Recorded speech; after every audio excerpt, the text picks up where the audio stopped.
DJ skills unfathomable. Hello and welcome to... Yeah, there we go. Yeah, I don't know how to set it up, but yeah, hey guys, so welcome everyone. Hello, I already saw you throw another 6,000 points in the challenge bucket. Yeah, can you feel the heat? Exactly. Yeah.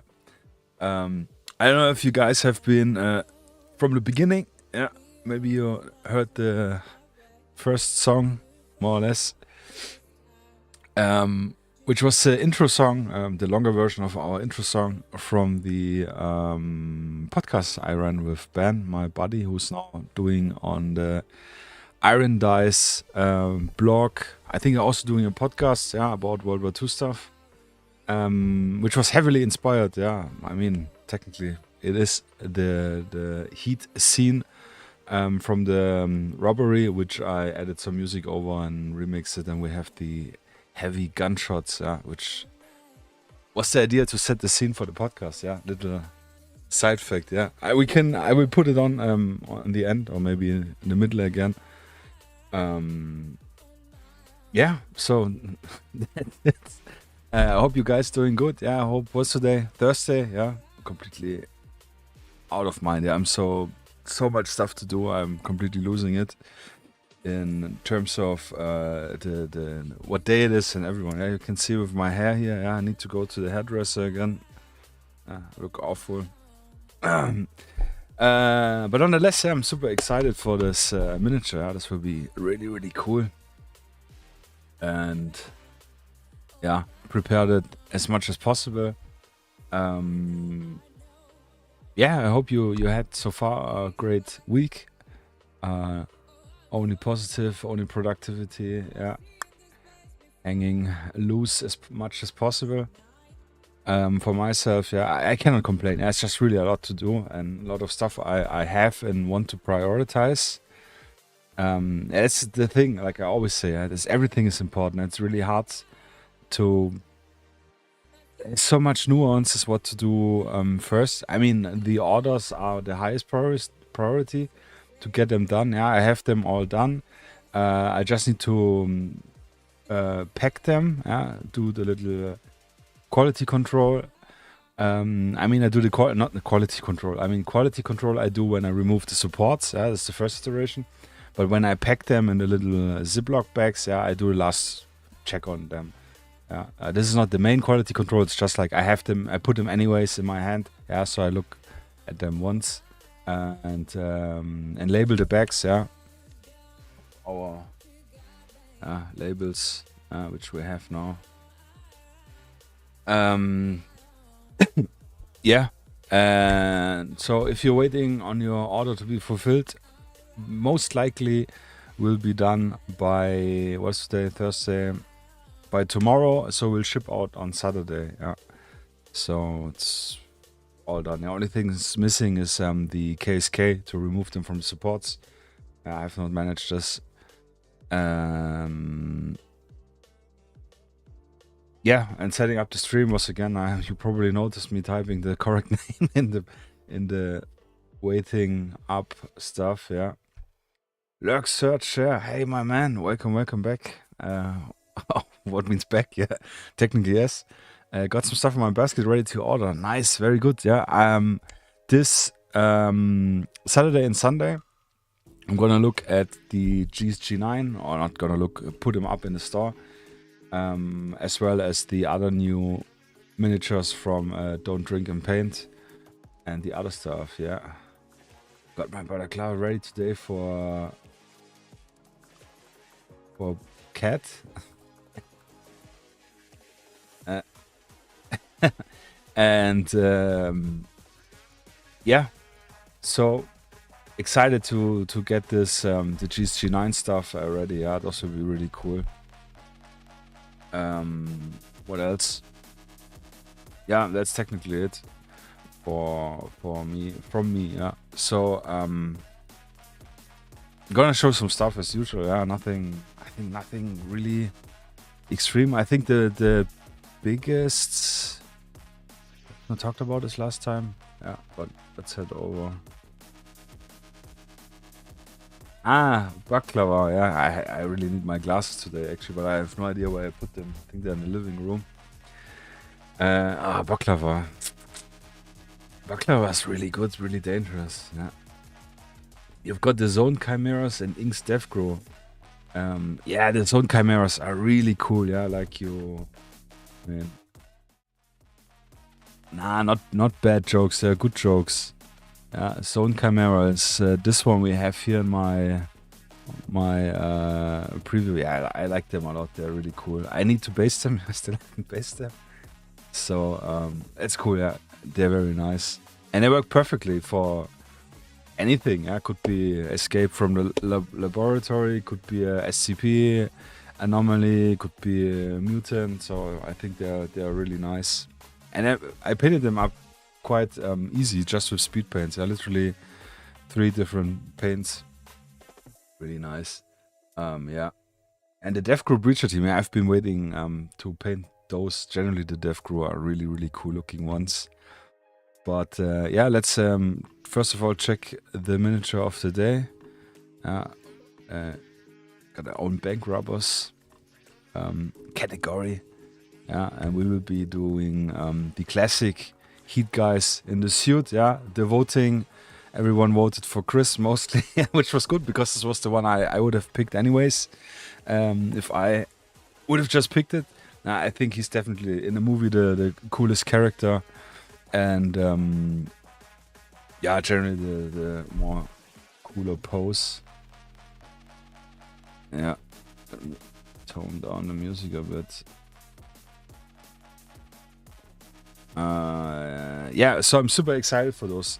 Like I wrote and said a few times, I've been waiting for a long time for people to do movie accurate characters from the movie Heat, which I think is one of the best movies. And we discussed about this a lot. This was probably one of the first movie where we had the transition from the 80s and early 90s, where all the action shooting scenes they were shooting from the hip, yeah, where they did real tactical shooting maneuvers, yeah, and we all know, or most of us know, that this specific scene where those characters are actually right from the heists, where they have the bank, the suits on, the scene on the roads where they shoot and do covering fire while they move forward. Has been allegedly used for the US Marines, I think it was, as example how to do proper covering fire. Yeah, so fantastic movie. Yeah, definitely have to rewatch it soon. Like Black Hawk Down, still haven't watched it, but just a side info. Yeah, super excited. Generally, the whole set is pretty cool. Yeah. Macaulay Man is the coolest. Don't let yourself get attached to anything. You are not willing to walk out in 30 seconds flat if you feel the heat around the corner. Yeah, it's actually true with the quote. I don't remember the quote honestly, but it's a very good quote. Yes, the scene in the diner where they meet and talk. This is so epic. Yeah, what was it? I just saw the other day. One of the. There was De Niro and there was some other actors, yeah, and one actor quoted actually the scene very precisely. Yeah, it was some on YouTube something. Yeah, this was super cool. He quoted it very good. Yeah, it's an awesome movie. Yeah, there's nothing to add. Yeah, it's really like that. So yeah, I'm very excited to get this. Character, Chris Kilmer, yeah, also rest in peace. Awesome actor, yeah. The quote is from the dinner scene. I was actually not sure, yeah. Perfect, yeah. That's a very long time. I don't know. Last time was probably 2020, so it's not that long ago, but technically it's already 5 years ago. So yeah. Yes, you see. We're a good team, yeah. You guys are educating me here, yeah. I appreciate it. yeah, and the other new stuff we have, yeah, it's like, I mean, on the bottom of the page, I posted in the social, yeah, we got the monthly streaming schedule. I decided to go with a graphic, just because it's easier to, first of all, implement it in the website instead of typing it all out. Also to share it everywhere. So yeah, today we're gonna do the Heat Robber in Suit, and I will try to do always like little community votes as much as possible. Next Sunday we're gonna paint one of the KSK operators. Yeah, I will probably also throw up on,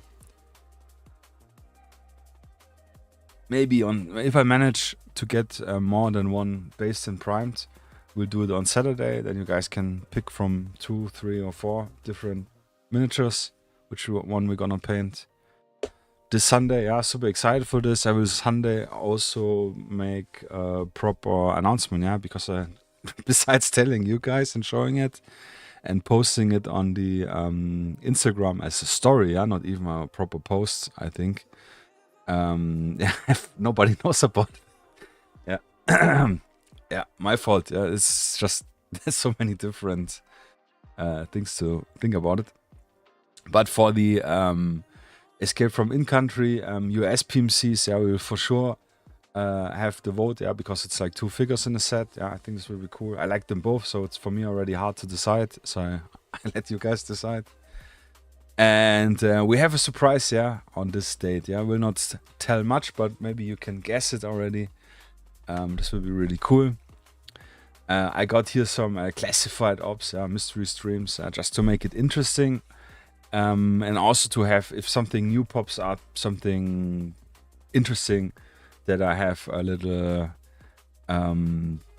opportunity to squeeze it in, yeah. So we got actually 2 of those. I will also do one mid-month and one end of the month. I think this is the best option. This is also the only dates I would maybe, if I have to, yeah, luckily I don't have for this month, and for December probably also not, which I would drop out to, yeah, if I cannot attend the stream or whatever, just as a heads up.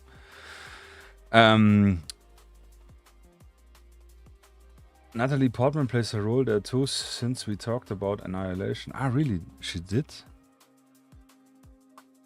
I actually don't remember this at all. Interesting. I'm gonna Google this in a moment, yeah. Yes, Deniable and Mud Sniper. I'm super excited. I got the VKS 50, the Russian one, already painted. And the one with the M82 Barrett, yeah, it's actually, let me think. I think I put him in the scenario. There should be here.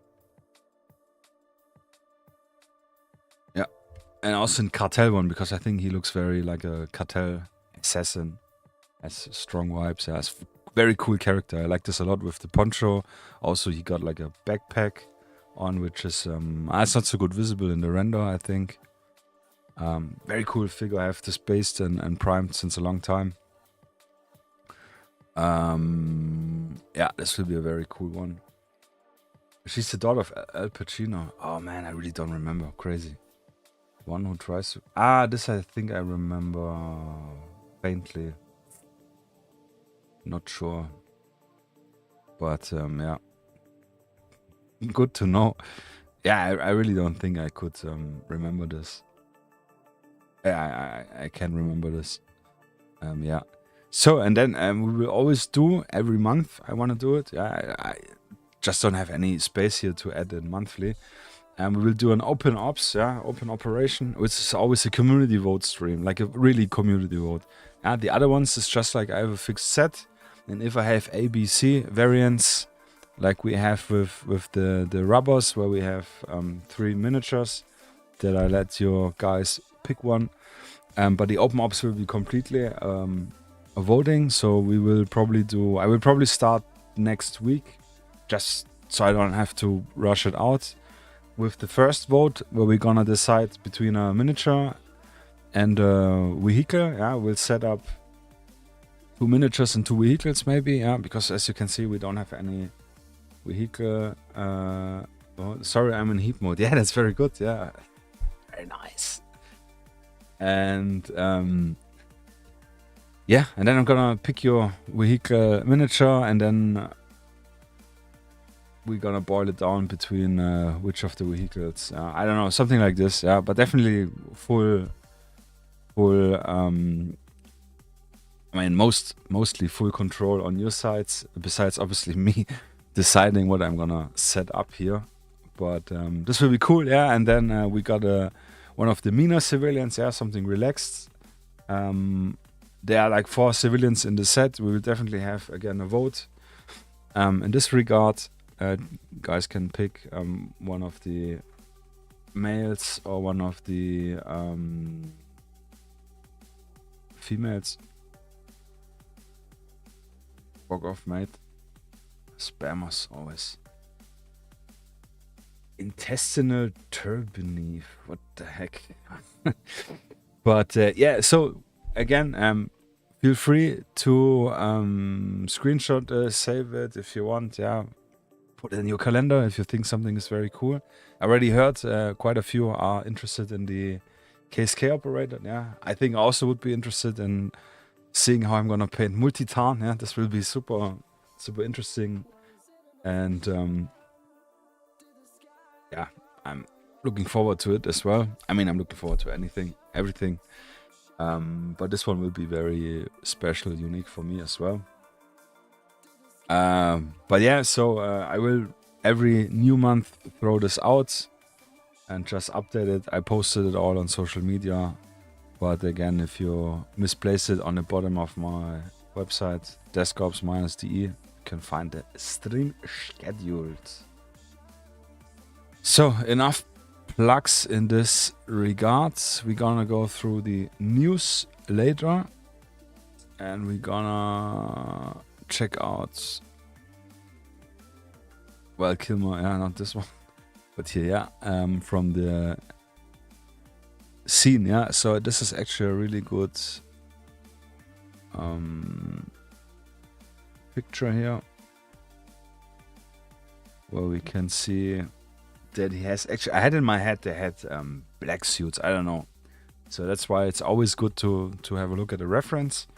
He has a gray suit, a white shirt, and a reddish tie. Yeah, that's even a better picture I found. I'm actually sure, I think these are production pictures, I guess.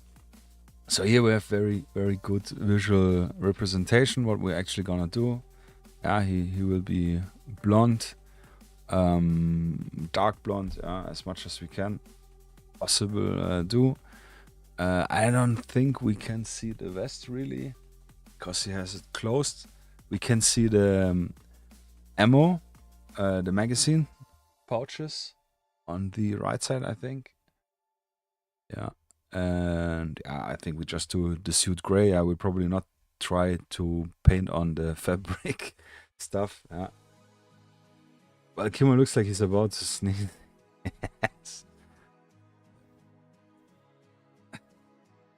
Or someone let one rip in the car and he had to leave the car.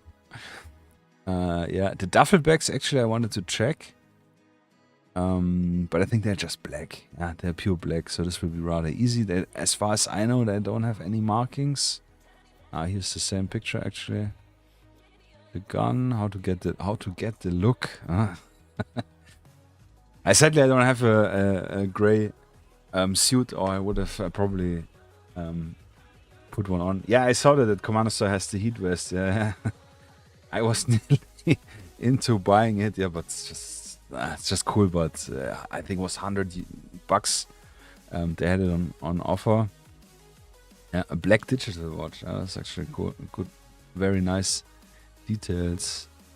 The duffel bag. Do they talk about the duffel bag? Good one. Accessories. That's actually a really cool page here. Yeah. Heat Kilmer robbery suit. So I'm actually gonna paste this for you guys. If you wanna, what is it called? Steal his look. Yeah. um,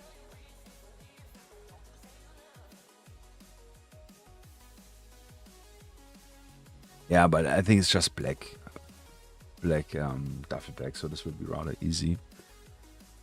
Yeah. So here we go. Also the tie, I think we'll do just plainly one color. This is rather hard on 28mm. If this would be a 54mm, then we could do a little bit more love work with the texture itself. Yeah. Hey, Adventure Build, what's up, my man? How am I? I'm actually good. Yeah, I'm a little bit stressed in terms of just so much to do. Everything has high priority.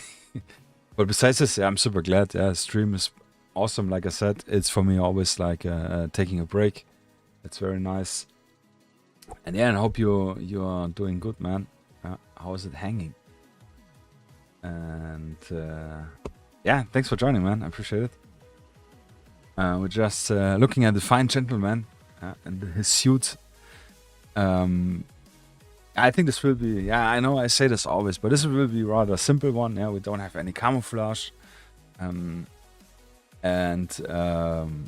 we have gray, we have white, we have black for the guns, boots, and I think the shoes as well. Yeah, actually this one I want to do accurate, but footwear. Black calf, leather cap, taupe, derby shoes. Here we can see it. So yeah, black as well. So this will be rather easy. Sunglasses are black. Oh, like a purplish tint, but this is nothing we can do on a miniature. Yeah, and this is, by the way, this is actually a very good picture. What I always try to say. You can see that the plastic parts on the rifle are darker than the metal part. Yeah, that's why I like to use brown black or darker black for the plastic parts. Yeah, this is an easy way to give a black gun a little different feel. Yeah, glad to hear you're doing good. Just bought a lot deal Warhammer, so just going through it all. That's cool. Yeah, good discount, I hope. Going through it, like deciding what it's going on the top of the backlog and on the bottom. Yeah, very cool, nice. Yeah, always awesome for new toys. That's very good. A lot of Space Marines. Yeah. I actually need to get a Space Marine. To check on eBay also. Yeah, if I can get just one. I literally just really need one to say I've painted one Space Marine. Authentic Space Marine. It's kind of deciding what I keep and what I will sell. Yeah, that's very, very good decision. Yeah. Usually, if I also have bought some secondhand, some stuff. Yeah. Usually, I always want to keep everything, but I come then a year later or something to realization that I will probably not paint or use everything. So yeah, I just get rid of it. I just sold recently, actually just yesterday, the Sarissa Precision, the Laser Mart, the big grocery store kit, yeah, which I bought, I don't know, 2022, 1, something like this. And I never built it up, yeah, and I have no intention to do it, so yeah, I just said like, yeah, find someone who appreciates that. I like to make the hobby pay for itself. Yeah, exactly. Yeah, that's why I started the Desk Ops, yeah, the store. This was the main idea. Yeah, for 2 years it was just like a side gig to pay for my hobby. Yeah, so it's everything which goes in goes out again. Yeah. For every Saturday, first day of the month, 10 o'clock, you get a free Warhammer miniature for free at the local Warhammer store if you have one close. Ah, really? Oh. I was not aware of this. That's actually cool. I think in Stuttgart, yeah, which is not so close for me, they have an official Warhammer store, but I was not aware. That's actually nice. First day of the month, Saturday, I think was already right. Yeah, obviously first. So maybe December. Yeah. But driving to Stuttgart is probably, in terms of parking and gasoline, as expensive as buying a full box of 10 guys, I guess. Yeah, that's always the thing with the driving and parking. Yeah. Yes, I'm again sinning with some zero cherry coke. Yeah, I love cherry coke. I know the zero one is not good as well because of the sucralose. I just earlier watched documentary, or not documentary, new research about sugar substitutes, how the brain and the body reacts to it. Actually, yeah, quite interesting. Yeah, it's definitely a little bit more different than people think. It allegedly does not spike the insulin, they are saying. Yeah, I'm not sure. I mean, they have the proof. But the dangerous thing, just to add it for the context, is that if you taste the sweet stuff, and sucralose is super sweet. Yeah, that's why everyone uses it in their sugar-free drinks. Your brain thinks, okay, there's coming sugar, and sends the signal to the stomach and the other parts of the body, and they're like waiting for sugar, for calories. Yeah, and there's nothing coming, so you get cravings, and you get actually more hungry. Yeah, and that's why this can be bad. Yeah, if you're trying to eat less and then you eat sugar-free because you think, I have less calories, but then you get all the cravings, and then that's the cycle. I don't know if I get hungry from it. I think not. I just drink more. I drink water here. I don't know. But I definitely get alert, yeah, active, yeah. Hey, Black Hills Games. Hello, my friend. Здравствуйте. Good evening and have a nice stream. Thank you, man. I appreciate it. Yeah, I will definitely have with your beautiful miniature. We actually gonna jump straight in. Enough talking. We're gonna look all night at the sky. So at least I will at this picture. But yeah, I hope you're doing good. Black Hills. Yeah, I hope all is going well. Looking forward for the new release. The Chinese PLA. Actually, this is new. If we're talking about this, I actually literally instantaneously added the Chinese PLA, which was the latest release from Black Hills Games, to the store. Yeah, I think just put it right on, and I think they're really cool. I have a few PLA painted. The QBZ 95 is I personally really like how it looks bullpup wise. A bullpup gun, I mean, and yeah, they're very cool. Got again some head options if you like. And he said he will be doing for next month the specialist team, which means like anti-tank, marksmen and snipers, grenadiers, NCOs, and all this stuff. So I will be, when those are out, we'll probably paint them, because I think this is a very good, if you don't want to play against Russians or with Russians because of Ukraine war, and you want to play something very modern, World War III-ish, I think a Chinese PLA is a very good faction to play against with your Western forces. So I think they're very cool. They also work very well for any Africa conflicts. I have those I've actually painted up. I thought I had pictures here, but it seems I don't have the pictures here. Those were really fun.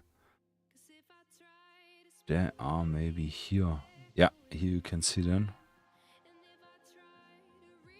Those are the Common Octopus ones. I painted them in they're the Chinese camouflage, but the desert variants they have, which was a lot of fun, and it pixelated, turned out really good, I think, and very nice. I liked them a lot. I definitely wanted to do more of the Chinese ones. yeah, that's little extra sausage here. So let me pull up my nice Mr. Kilmer here. And let's get here. Sorry for it, sir. Yeah, many people get the big 2 army boxes and sell the other. This is like oh, actually, I forgot my screen here. 1 second. Window. Yeah, so I have a proper live stream of what I'm doing and can make sure that you guys have the miniature in focus. So yeah. And weird, the countdown, by the way, the countdown didn't work again, and then I was checking music and all this stuff, and then the countdown did work. Yeah, so I have really no idea. I need to set this up to have it locally countdown, then it will work. But yes, less yapping, more brush slapping. So let's have a drink from my lemonade.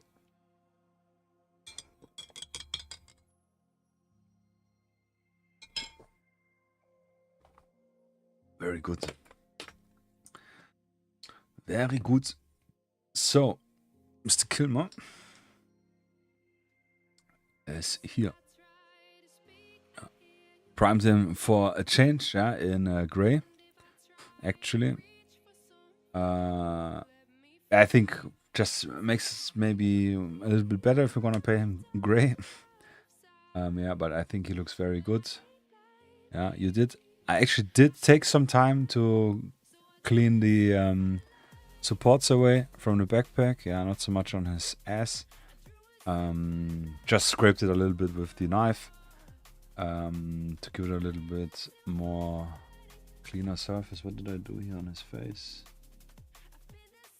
There's a little too much primer on. Yeah.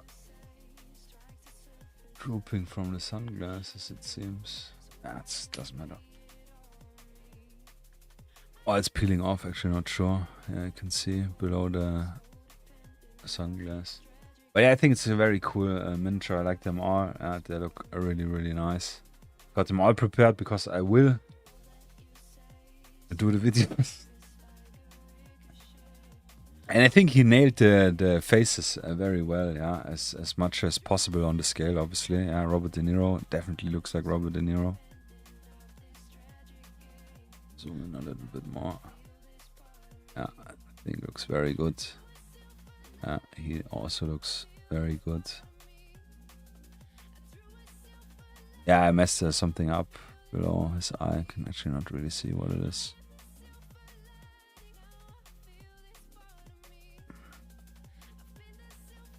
Yeah, and Michael with the Fall, F-A-L. Yeah, really cool. Super, super nice. I would really love to paint them all now, yeah, to have them just done. But you guys know this will drag it massively out, and I really want to continue with the orders after the stream, so I can pack tomorrow everything and have a little time for some other stuff. Yeah, and I also primed already the ones with the mask, and this is something I said it the other time. Movie accurate hockey mask, yeah. So very appreciated. Same for the other ones, which are the same characters. Yeah, I think this is Chris again. And oh, is this Chris? Yeah, this is actually Chris. Yeah, with the ponytail. Sorry, don't remember it from the movie. Yeah. And Michael with the Fall, F-A-L. Where is he? Yeah. Yeah, very cool, very sexy. Yes. Sorry, Fosva. The big boxes are cheapest, of course. Cost per miniature. You could sell the army you don't want. Pay and play to make it even more cost effective. Yeah, it's a good idea. Yeah, I will probably really just look for a sprue or something at one point. Yeah, right now it's not planned, but I definitely wanna check this off the list. Yeah, because yeah, shit is expensive. Yeah, it's really true. So on him, actually, we cannot see the. Sorry, we cannot see the vests, the ammo. So this will be even easier to paint. But we can see his tie. Yeah. And the suit itself. Yeah, who was in the one? We could see the. I'm mixing it up with those. Yeah, where we can see the vest. Yeah. Yeah, here as well. Very nice. Yeah, that's it from this. Yeah, here I got one of the meaner civilians also ready and primed. Yeah, just the other ones I didn't manage to base. I really liked them a lot. Yeah, they will be very cool. Also suit. I don't know if you have games you like to play with civilians. Yeah, we definitely. I'm again 2 weeks late. I know. With dynamic infantry combat open beta. I'm really fingers crossed next week have it live. And I do have roots with civilians. They will probably not be in the closed beta for now, and in this version, yeah. And yeah, maybe I should grow out a ponytail for the 90s nostalgia. You should, you could. I had a post 24, 23, I think. I grew out my hair, and I was not there, but I could make a little ponytail thing, and I really liked it. Yeah, I have very big waves in the hair. I liked it a lot. Yeah, but I don't. I think the hairs annoy me. Yeah, so I always wear the cap, so it's all packed away. And also for sleeping, I found it very warm in the summer. But I don't know. I think it was not bad. Yeah, my wife don't like it, so it's definitely a no-go. It's okay. As long as I don't have to shave the beard off, yeah, because then I look like an awful, definitely. Yeah, hipster man, dude. Yeah, this is on the top now. I couldn't do it on the back. But yeah, it's nice. It's just not practical. It looks good, but it's not practical. If you look also at The Witcher, yeah, also has long hair and looks actually badass. No. So, what else?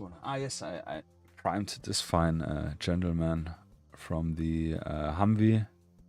Yeah, the PMC leader on the Humvee gun, which I did kit bash. This one will also probably also come in the store, very likely. Just, I don't know, it's this temperature, because I heat up the room when I produce, and I don't heat up, yeah, and I think this is... Then it gets cold again, low to 19, 20 degrees currently. Maybe, I don't know. But yeah, it's not that of an issue. I'm super excited for this one, but I want to pimp the Humvee a little bit more. Did not manage this. What else? I primed some other stuff, yeah. Here, I primed some of those barrels which are new in the store and all this stuff, yeah. Besides this, I have not... Actually, I have something to show. If you guys remember, yeah, we started the prototyping. I should see which one is which. Yeah, I showed this one last time. Let me zoom out quick. Cucumber barrel, yes, exactly. Yeah, so I showed this one last time. This was my first test, which obviously with the grid looks awful, and it's way too thick. Yeah, super thick, super heavy. Probably about more than 100 grams, I would say. Then we made 3 more. This is the last one, I think. 3 more versions. This was one version. Yeah, looks way better. And yeah, we got the little stuff for the helicopter. Second version, looks even better. Even has a little concentric lines, if you can see it. So it looks like the helicopter blades are actually spinning. And this is, I think, 1mm. Actually, not sure. Yeah. Old school noise. And then I tried to push it. Yeah, and this is the last iteration, which is okay. Yeah, but I think this one is maybe a little bit better. Depends. I have massive problems with this material because it's very old. As you can see, I have lots of stuff in, but I have brand new material coming in on Saturday actually. Yeah. So I will do one more test because I think this turned out very well. I have here my the knobs are accurate sizing wise. I will show it on a helicopter in a moment. And what I did, and this is also in transparent for now, but this will be actually in black to glue on in the center, which should then mimic the attachment for the helicopters. Yeah, and I'm not sure. I will test it with the zigzag lines if this looks good or if this looks actually better plain. So this will be probably very soon in store. Very soon, maybe end of month. But this is really cool, and that's something I always wanted for the helicopters. This looks really good. What was this? This one. Yeah.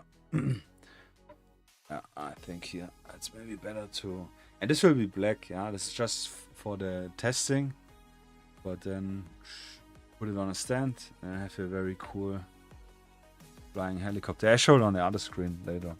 But it's something I've been working. Yeah, so I'm never slacking. Just hard to.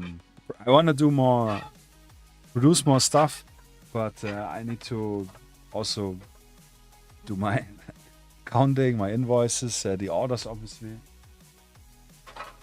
So I always have to shift the priority stuff back and forth. But yeah, enough show and tell and enough yapping and schmapping.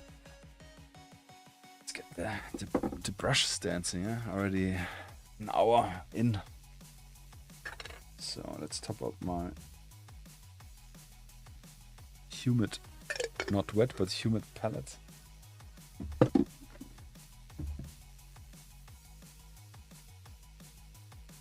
much water actually. As always. Yeah, but I'm really also excited for Sunday for the KSK. Yeah, this will be really cool. Will definitely take my time on Sunday a little bit and do some proper research in advance. I will also want to prepare a little camouflage breakdown like we did the other days, the early days, with flag down, yeah, as well, actually. Just to get it right. This will be nice. Actually, this one I didn't show. The final result from last time. I actually, again, I noticed I just talked about it in the stream. Just need to add the blood effect on the miniature, yeah. And I forgot it already and then just finished it. But it was literally, again, I just filled a little bit on the side and I just dabbed it around where it makes sense. Like around the collar where I kind of thought he will be spilling it out and then like dripping on his legs and a little bit on the gun, obviously his hands. Yeah, here in the back, yeah, I did here some very lazy reflection on the visor. Yeah, it's really bad, just some diluted white. But yeah, I think it looks really nice. Yeah, it's very, very cool mini. Yeah, 2 done for my zone stuff. So, Westwise. So the picture we looked at is very, I think it has been re-edited to have higher contrasts because like the gloves are like extremely black and all the black stuff is very dark besides the gun.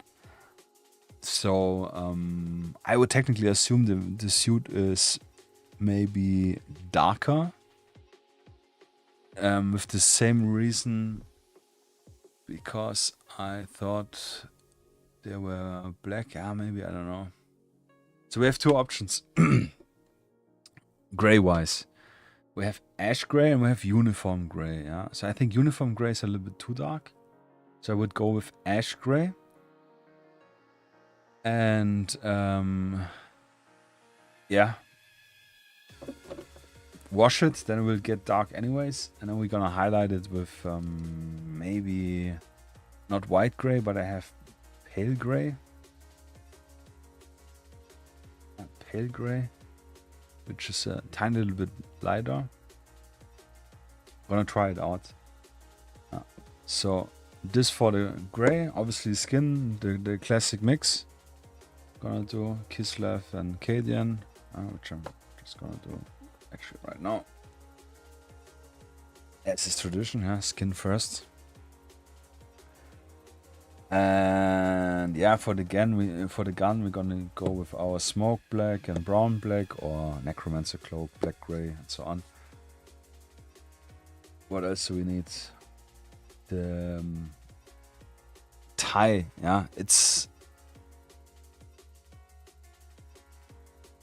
is red. It's a dark muted red, so we could do either flat red, which is very bad in coverage, but I would probably go with dark red. This is compared to flat red, normal red.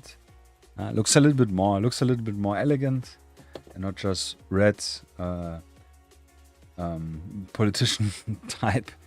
Yeah, so I think this would work good. And yeah, and that's actually all the colors we need as far as the hair we need. For the hair, I found out, or had been using Japanese uniform, but you could probably also use khaki gray. I don't know. But Japanese uniform or yellow ochre, but I like Japanese uniform a little bit better. Makes a very nice blonde, yeah. If you then brighten it up with either your pale sand, or you just take deep yellow or a normal yellow for the highlights, this makes a very strong yellow, yeah. But this, I think, is a more accurate color for him in the movie. Yeah, so this would be a good way. The other option we could do, which would be a little bit cheesy, is to use actually speed paint yellow, yeah, which is very nice. Works very good. But then we have two different styles, and like I said, I do want to have the acrylic figures cohesive, especially if it's like playable characters. If they're civilians, then I'm not too concerned about it. Yeah. Yeah. Hiyo, good evening. Sorry I'm late. I was doing some sports. For sports, absolutely no sorry needed, but generally also no sorry needed. Welcome, yeah. What were I doing? Running, tennis, football, Fußball. Yeah. And yeah, thanks for joining, man. I appreciate it. Those army painter pins, they always need some extra fake. So let's put a little bit of the gray down already. And Cadian. Katie.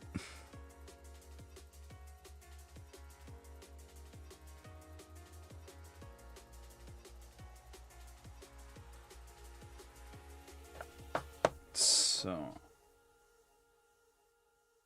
let's see if we can manage our time window again. Definitely trying it, yeah, to aim for the 4 hours. So number 2 brush. I think for the skin we're actually gonna go with the 1.5.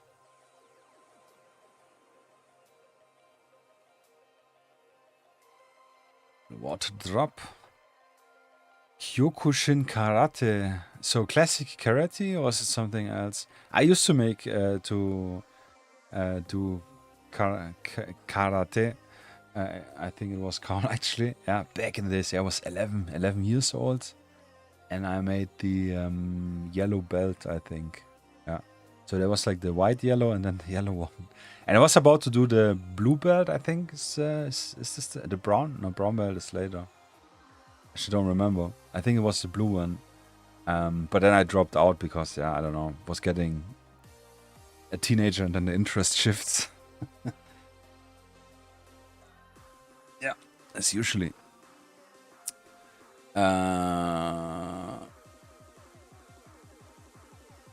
I'm on a business trip in Hamburg and used the opportunity to train at a dojo we are friendly with. That's actually cool. Yeah, that's really nice. Not too classy, quite competition oriented. Ah, okay. Yeah. I don't remember. I think we did competition. Actually, really don't remember. That's a really long time ago. I liked it, to be honest. Yeah, reflecting back, I think karate was really nice. Yeah, the discipline, I really liked the breathing, the meditation we did in the end. I don't know. I think something I should do. And I will talk in a moment about this a little bit more. Fatzwa, I'll try to get a free Space Marine and send it to you if you like. If you have one lying around, yeah, would appreciate, yeah, for sure, man. Could also be one which is already painted, yeah, where I can just strip the paint on or something. This is what I thought, yeah, but this would be cool. Appreciate it, man. Yeah. I want to go back into martial arts. Also just for the sports factor. But I don't know. First of all, it costs money, yeah, as usually, being stingy, which is stupid, yeah. But yeah, it's kind of like you if you're going alone, it's like you going alone into a new group, and it's obviously the I'm the new guy thing, you know, which is hesitant. Actually, I could do it right now. I didn't even think about it in terms of time, yeah, because back then the trainings time for the one group I wanted to participate was always when I had like a late shift at work, yeah, where we used to stay a little bit later at work, and this was really hard to be then there on time, I mean. Yeah, but now I could technically do it. I think it was Wednesday, yeah, so if not, I have to switch the stream. You started at the age of 47, yeah, then it's no excuse for me, that's true. Yeah, I have to check it, yeah, I really would like to do something. And being in a group, yeah, it's just different dynamic motivation than doing some stuff alone, yeah. If I'm alone, I always find an excuse, like, I do it tomorrow, I do it next day. This is stupid. Yeah. Yeah, thank you for the fire, I appreciate it. Adventure build. I would use send one, but the cost would be way much. Yeah, probably with shipping from Canada. I could probably buy a box for it, yeah. Thank you, man. And guys, yeah, I really appreciate it. It's very nice. Very nice of you. Thank you for the fire. I will make sure that I revenge is not the right word. Revanchieren in German. Again. Yeah. Thank you. I wanted actually to, in terms of sports and martial arts, I wanted to do Russian Systema. Yeah. I thought this was very interesting because it works with the energy flow. And it's more like a defensive and not an active martial arts. They had a group more or less close by. It was a little bit more farther, but they are not active anymore. Yeah. Then the other idea was doing Krav Maga. I did a little bit of Krav Maga, and I really liked it. It's kind of similar. It's a little bit more extreme. Yeah, I don't know. Yeah, I don't know. I really would like to do something. This was really lots of fun. But I'm so out of shape, you know. I would be really ashamed. But again, it doesn't matter. Yeah? 1 month or something. Then it's again a huge difference. A good dojo will always make you feel welcome. Yeah, that's actually really true. Yeah, that's absolutely true. Yeah. It's your revenge now, Falsfire. Thanks, man. Yeah. I did some of his SEMA tri-sessions. Oh, really? You did? That's actually cool. Did you like it? Yeah, this always looked very interesting to me. Systema. Cameras again awful. I'm sorry, guys. Yeah.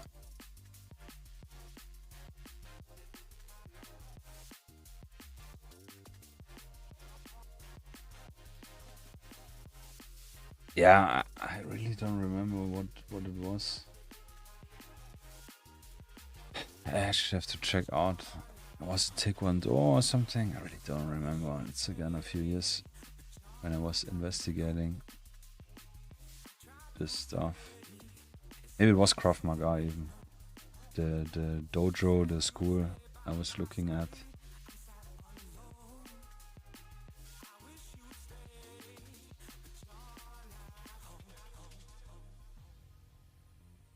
Yeah.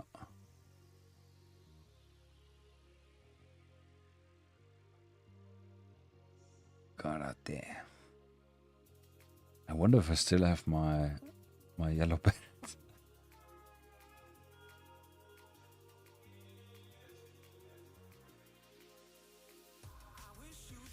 I also always was interested in kendo. Yeah, if I'm correct, if it's this one, yeah, where you technically are training sword fight, yeah, but with like a wooden stick.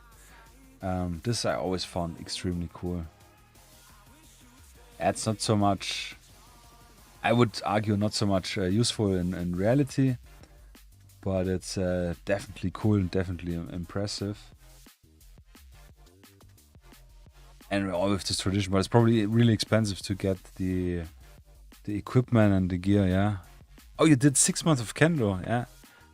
I would rather do kenjutsu. What's kenjutsu? But it's probably more with hand fight, I guess. With jutsu being something with hands, if I'm right, yeah.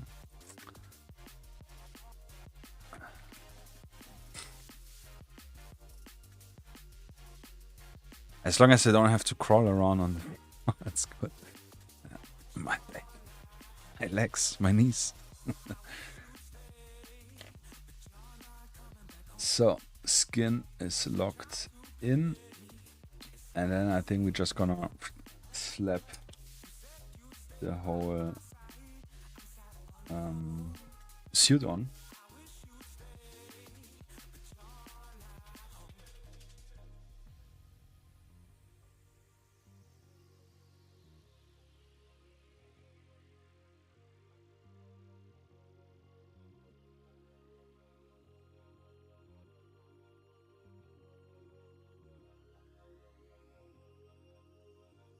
Yeah, it's actually gonna tell it. I was thinking about no, kenjutsu is martial arts sword fighting. Kendo is the sport. I see. Okay. Kenjutsu. I will check this out, yeah. Actually really cool. So karate or however it's actually correctly pronounced. Because I don't remember. I was taking part because my mom's partner, boyfriend back then, who was living with us, he was the teacher. Yeah, he had, I don't know if he has the black belt, but I think yes. And he was the teacher in the school, in the dojo there. So I could take lessons for free, and he thought it would be good because, I don't know, he obviously was an enthusiast. Yeah. But since I was not a random student, he always kind of took me for showing how it's done, yeah, and always swept me on the floor. Always, I don't know, you know. Looking back to it, it's probably was more in making it more challenging for me, so I have grow more from it. I would think maybe, but I just fucking hated it. Yeah, always with the being treated extra, always have to take the hits and everything. That pissed me so off. Yeah, this is something I really hated. But yeah, who knows Ameridote? Ameridote. Never heard of this actually. Yeah, Hayo was asking, but enlighten me, my friend. Yeah. Leido, for example, is also a thing. It focuses on katana drawing. Also, I was 3 months in Spain in a Muay Thai gym and trained kickboxing K1 rules for a year before I had an accident. That's actually, I mean, the accident is not cool, but Muay Thai kickboxing, that's definitely cool. I was I don't remember when it was, but rather recently, I think. I saw one of the, was it UFC? Japanese female UFC fighter, I think. And she had like, she dressed up like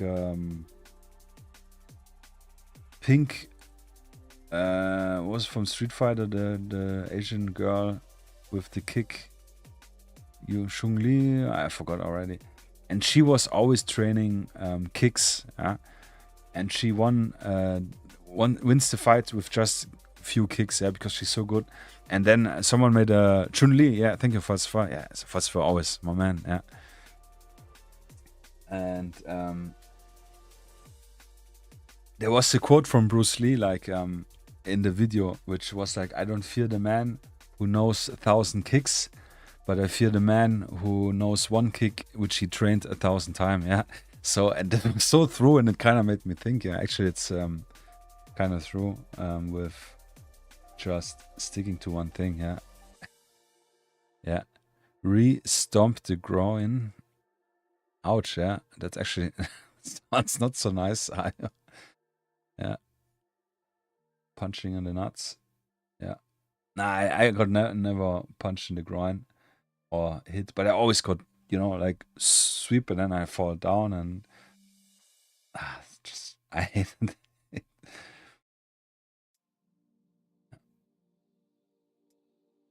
But I kind of like the meditation and the Ich ni san chi. I even remember it from now.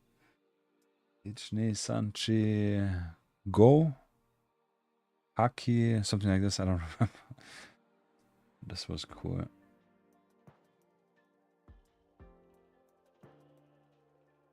Yeah.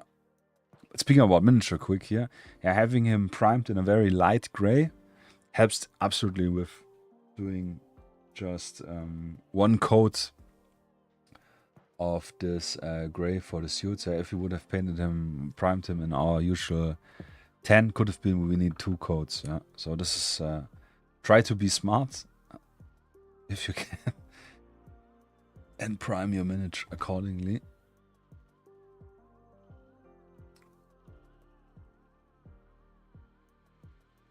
So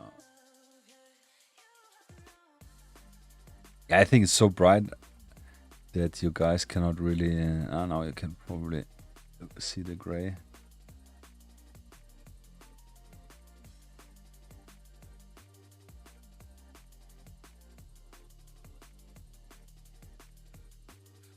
But also for me, it's a little bit extra checking if I covered the area already.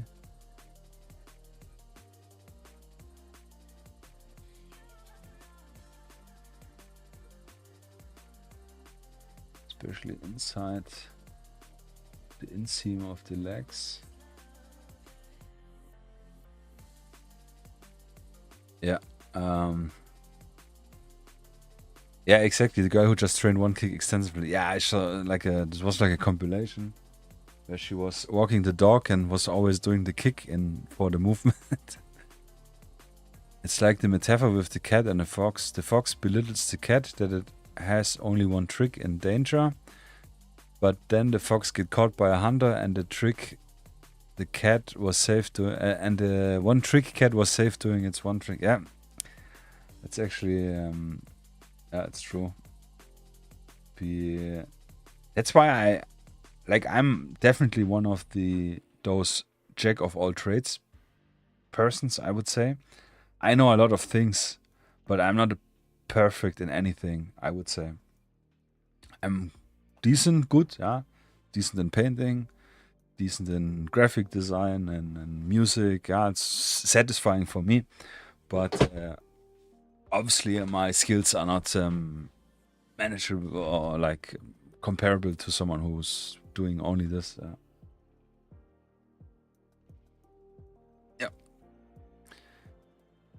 I also want to expand to Brazilian Jiu-Jitsu before the accident because I did kickboxing and MMA gym, and you could book the extra course very cheap, and you can go into MMA session which combines it. That's just cool. Yeah, I think Brazilian Jiu-Jitsu is very interesting. Like I said, I'm not a fan of this rolling around the ground, but it's massively effective, because it's rather easy to get your opponent, I would say, to the ground if he is. I mean, it's easier to get him on the ground and then master dominate him, technically, practically, than yourself avoiding trying to fall on the ground, and especially depending on how many you fight. I'm always thinking in a real defensive situation, not in terms of sports and fairness. I would have always done martial arts with the defensive mindset. Now in this, let's say, more riper age mentally, physically probably overripe already. No, but mentally wise, also with discipline, just to do with your body something different than I do all day, like sitting at a computer or walking to the fridge, or moving the hand for the brushes and so on. If you're doing something out of your comfort zone, this helps and makes you grow and so on. We talked about this already. But Brazilian Jiu-Jitsu definitely, I think, effective. And I think about this because when we were back in my younger days, we would always get in some troubles. I could always weasel out of fights with talking, with making jokes or whatever, or code switching, as you guys maybe know the term. So I only remember one fight which was really not so nice.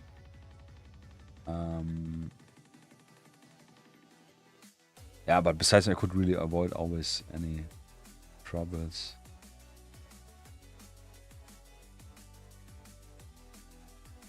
I think we are good here, only a little bit here.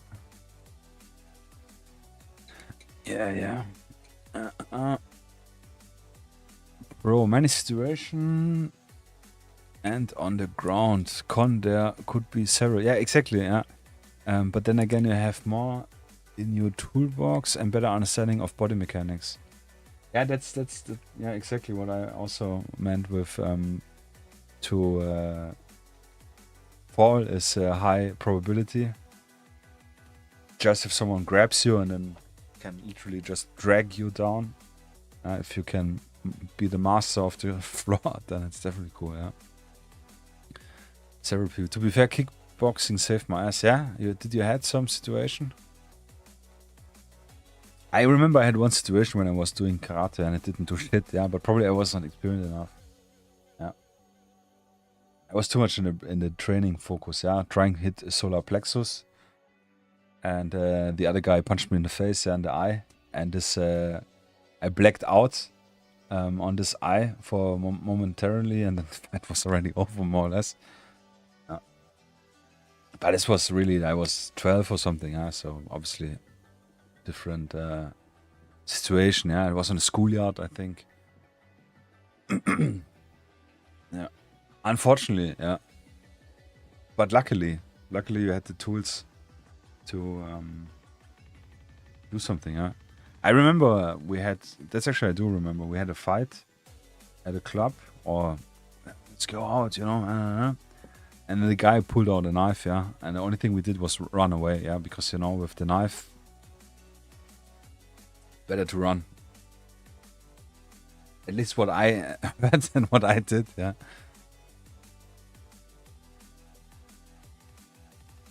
But now I couldn't do shit. So long ago, you mean?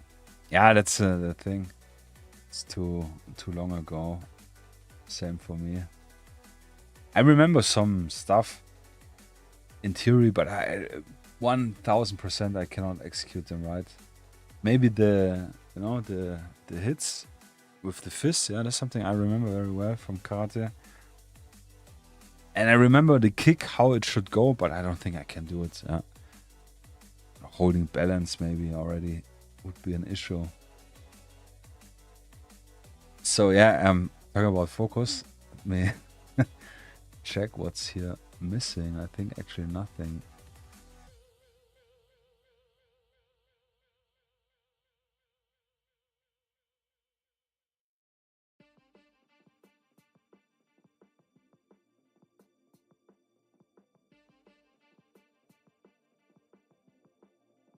I think this looks rather nice. Sure, why? I have here some. Actually, could be a hair in the primer. Guten Abend, Don G. Good evening, sir. How are you doing? You're doing well. By the way, Hayo, yeah, I forgot to mention. I hope the Hamburg trip so far is cool. Yeah. Yeah. What else? Yeah. Oh yeah. Someone pulled a knife on us in a bar. Luckily, there were bar stewards. Yeah, boss was actually really good. Yeah, to keep the person away. But I heard so many crazy stories with the knife.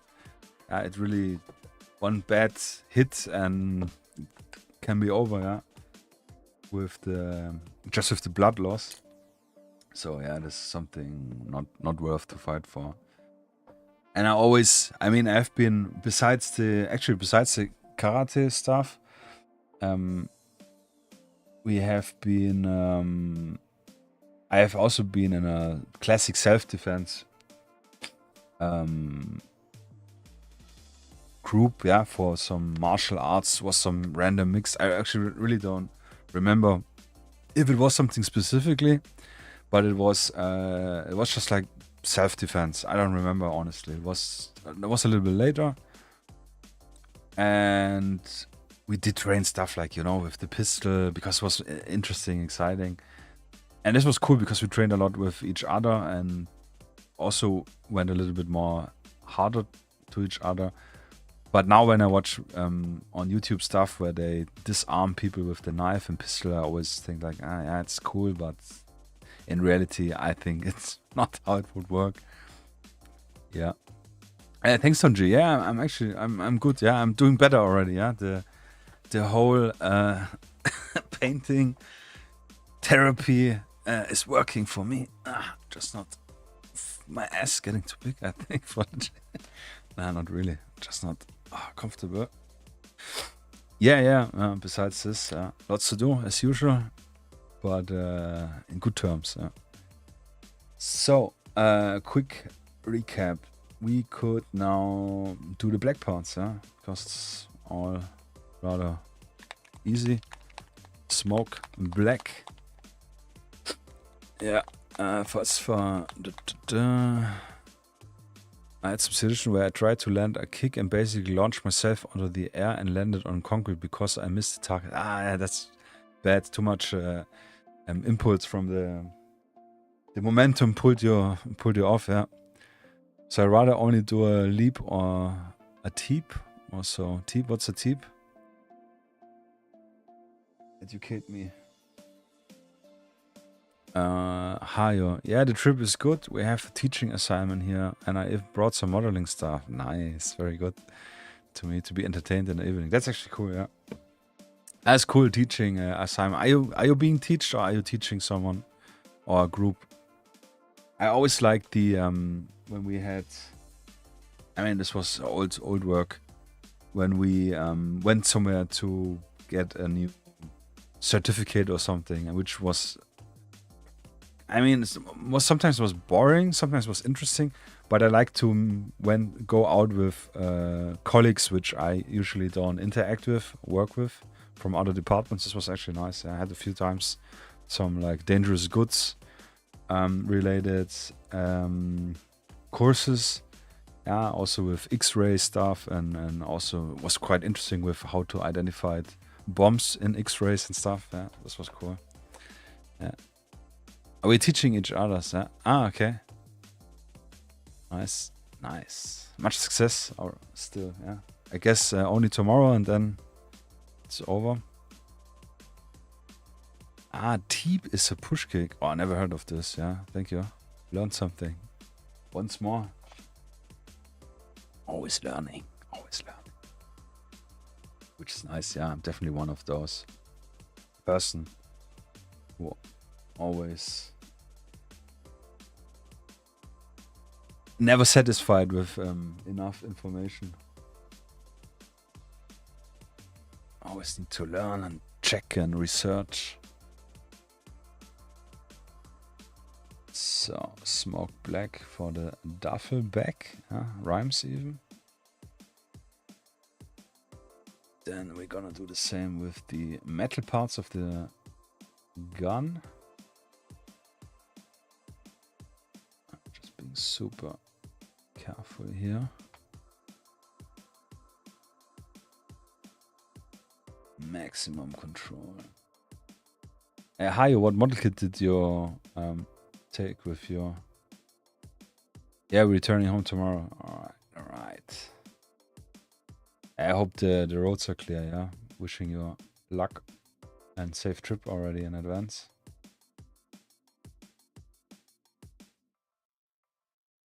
Yeah. Yes.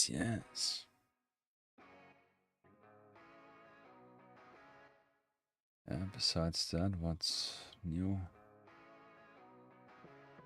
So much and nothing, huh? Yesterday I played 1.5 hours Battlefield. It was probably 2 hours. Yeah, was cool with 3 friends again, full squad. And we played there are those game modes called Gauntlet, which is like you have 8 teams with 4 players, and then you have like an elimination type games where always 2 teams drop out until it's one team versus the other one to get a winner. Yeah, and it's always different types of mission gameplay. This is a lot of fun, and teamwork is super crucial. So this was kind of nice and refreshing for the mind. Yeah.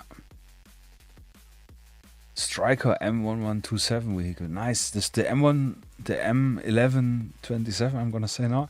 Is it the one with the tank cannon? With the, what is it? 80mm cannon? Or is it the normal one? Striker.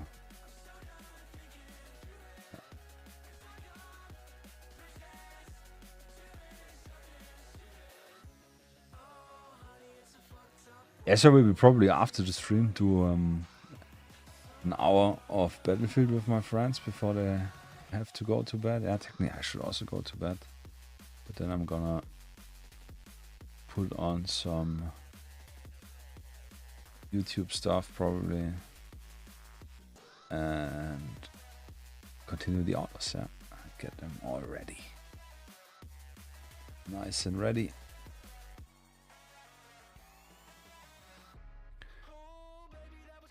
It's a reconnaissance version. Yeah, Clansman Studio. Hey man, what's up, my friend? How you doing? John, I think it was John. Yeah, sorry, I'm blanking out. Yeah, Skype looks really nice. Yeah, really cool.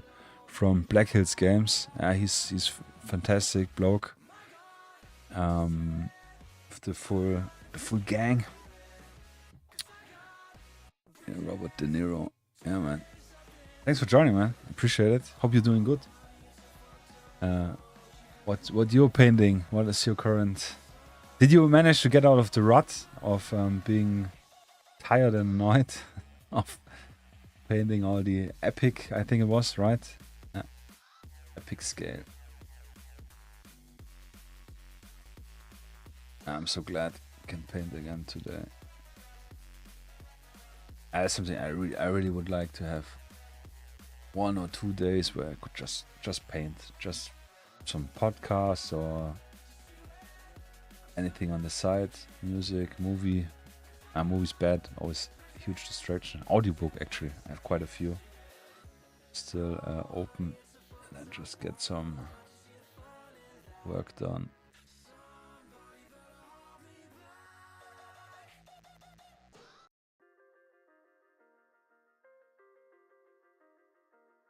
So I mean, I don't have to be precise here because the plastic parts we're gonna make darker anyways. So it will cover the smoke gray easily. Yeah. Yeah. I'm great, mate. Just not you alive. Yeah, thank you, man. I appreciate it. Not yet, mate. The epic army have ate my soul. Shit. Yeah. That's too bad, man. But I absolutely feel you, yeah, in this regard. Like I said, I think I wrote you. I have not painted epic, yeah, so not in terms of epic. But just having to paint something and having this factory sense, yeah, like you're not finishing, you're not getting forward with, especially with the huge batch painting I did for the bolt action stuff. Yeah, this really deleted my motivation so massively. This was crazy. And it took me half a year to get motivated to paint again, yeah. But I did not went back into World War II or bolt action in this regard, but into Ultramoderns, yeah, and stuck here, yeah. I'm a little bit interested again for World War II, but not so massively. My buddy is not being able to play with me. We are both not interested in bolt action anymore, and we both didn't manage to read chain of command rules yet. So it would be like I don't have any purpose or any lists I could follow. So for World War II stuff, it's yeah, I don't know, soonish maybe. I did actually want to, for December, yeah, do a little bit more winter themed stuff as much as possible. And I have some very cool Finnish troopers, yeah, World War II Finns, with all the winter gear and all the stuff. And I think those would be really cool. Also to get more experience and share my tiny knowledge with winter basing stuff, yeah. Knights Templar models to paint. Yeah, yeah, I think you showed them. Those are really cool. Yeah, I would love to paint my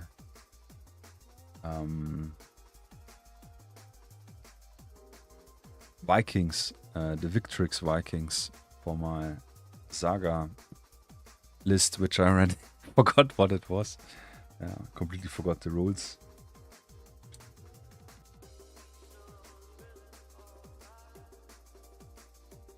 Yeah, so much cool stuff. Just the stuff I primed today again, and this which is eternally standing here on my desk, which are all the next in the row for the streams. Yeah. It's awful lot. Yes, it is. It's Chris, yeah, Val Kilmer actually from Heat. Yeah, exactly. Those are the Heat robbers. Good, yeah. So it means he nailed it. Yeah, if you can spot him. Such a good movie. Yeah, we were already being very reminiscent about it a little bit earlier. And I'm super excited and glad that we finally have this awesome set of miniatures. Because there were a few attempts from people. I remember Turn-Based, for example, did a rubber set. Bank rubber with a bank and a vehicle and so on.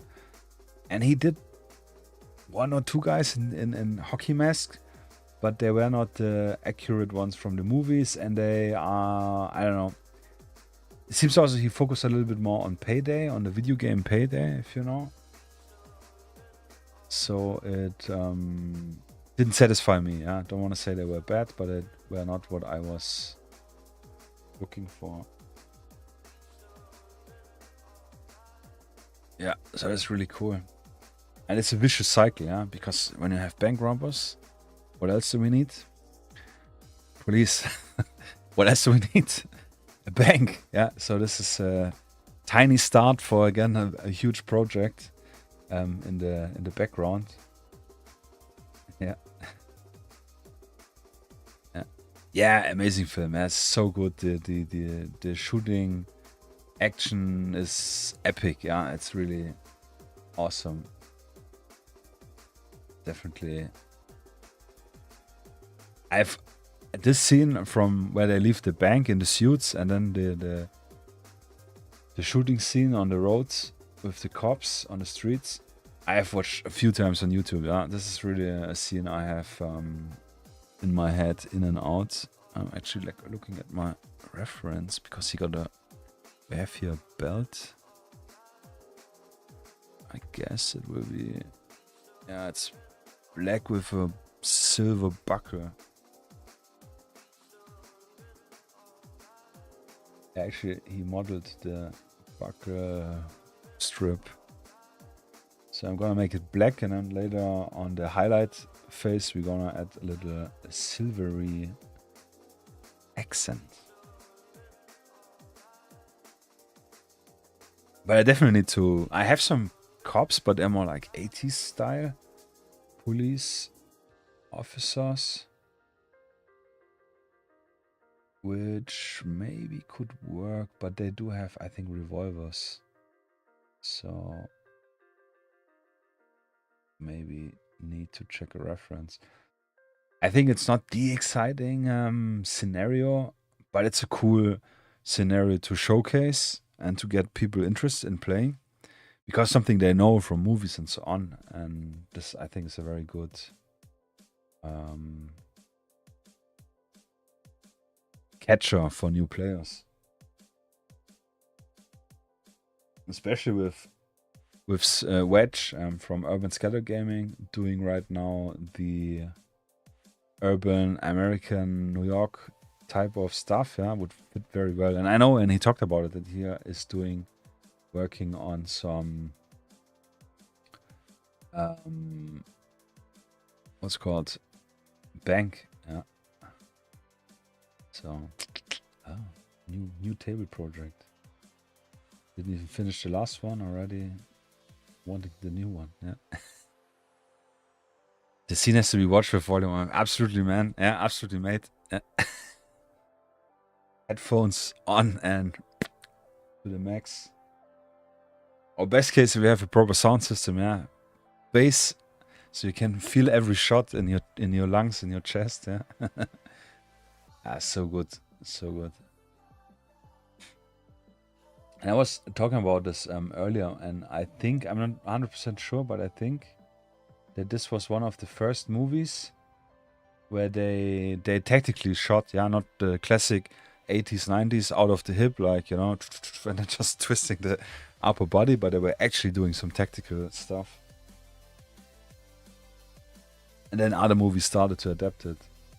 I think I watched a little YouTube video where someone was talking about this and showing movies which got released after Heat and before Heat, to see that this was very influential. But I might be wrong, yeah. My brain sometimes is not reliable.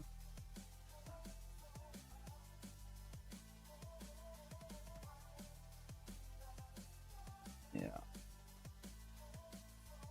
But yeah, bang. I was actually thinking about the proper, when I was making the YouTube thumbnail. I hope you guys on YouTube like that one. Definitely fun. How I would make a bank robbery game with a little bit more freedom and narration, not just like you are in the bank and either you go in the bank and have to do the robbery, and then depending if this or that happens, the alarm gets set off. Also with security guards. I think this would be interesting. I'm not sure if any gaming scenario have done this. That would probably a very long game, yeah, because as we know, tabletop gaming is always massively slow in terms of like real time, which you're playing out, yeah. So probably 2 hours of playing is like maximum 10 minutes in reality, if not less. For the game, I mean. Yeah, but something like this. And then in the end, when you leave the bank, that you technically have to literally escape from the police, and could, when you exit the board, yeah, probably a 4x4, maybe a 3x3 would be even nicer. When you exit the table, the board, that you're not out of the game, but you would go into the next district or area and set up the table this way. So you could like really try to escape through the city. Maybe you have a map, so you know which direction is what. And I could imagine having there like a campaign where it's just like the bank robbery, and you have various games trying to escape, and then you run out of ammunition maybe or something. Yeah, just literally thought about this. Yeah, could be cool. Maybe I cook something up. So black has been put on. Yeah, the smoke black. I will now, just because it's only the literally the gun, we'll use the brown black, the darker one, for the plastic parts. And the glasses actually are also black. Yeah, but I think I will also use the brown black for the glasses. Sunglasses.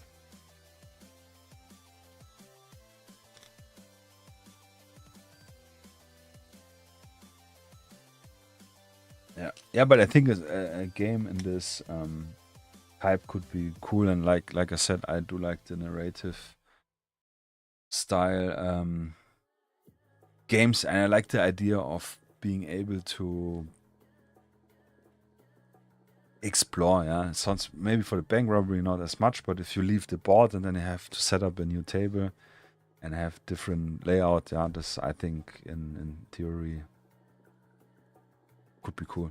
Yeah, put a timer on when you leave the bank. That's actually a very good idea. Yeah, that's a super simple and easy idea. Yeah, only hard to get it balanced. Yeah, depending on the rules you play. But like a chess clock, where when the bank robber player is active, yeah, that his time runs out. So the faster he acts, the more time he has to act. That's a fun idea. Yeah, that's actually a good idea. And the security or whatever type, the other police player does not influence the timer. Yeah.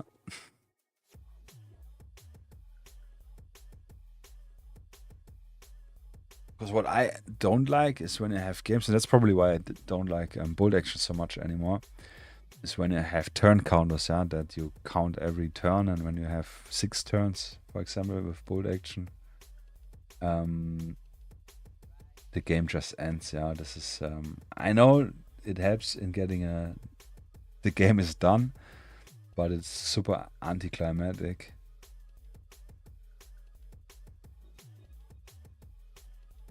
Yeah, but I'm a picky, sophisticated sucker. Yeah. Oh, it's so.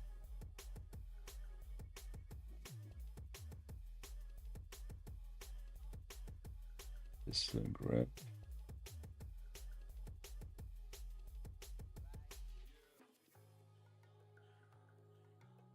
Yeah, I think. I mean, if you have a chess clock, yeah. I don't have one. But I'm pretty sure there's probably an app for it on the store for free. That's a cool thing, the modern technology. Or you could just use what's called timer, like a cooking timer, and press pause. Technically the same.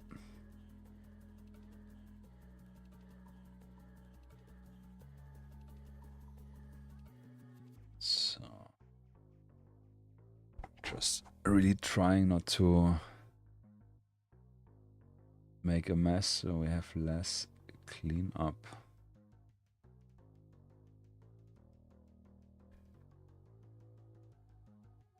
A bit too much.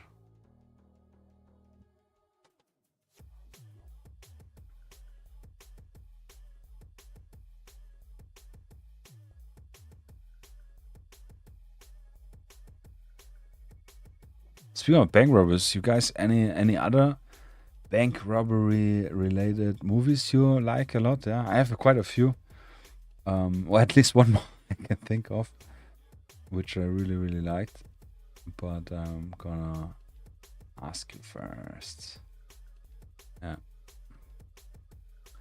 Dicky question, yeah. Dynamic infantry combat, in case you were wondering. Do you have rules for mines or satchel charts, like example mine or door or tripwire grenade, like in a hacker scenario to block areas? I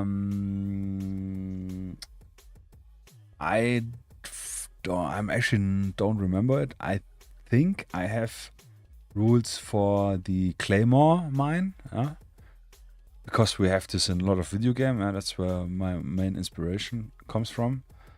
But I'm not 100% sure.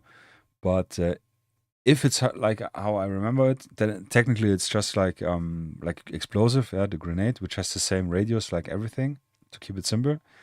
And if you would set up the table, and for example, like you would put up some mines, the easiest way is to make a picture with the phone from the top, and then you mark on your photo where you have the mines or whatever placed, so you could, as like a proof, which best case you would not need to have, but we all know in a game where there's a winner and a loser, it's always good to have such stuff. Or you print out the map and draw it in. This is even easier. I have done this a few times with Spectre, and this is how I would do it. So to answer your question, yes, technically yes. Which is also really nice with generally for mines especially. Oh, I hate painting between the arms. Oh, it's dangerous. And it's hard to show, it's not so nice to show. So the music ended, which is strange.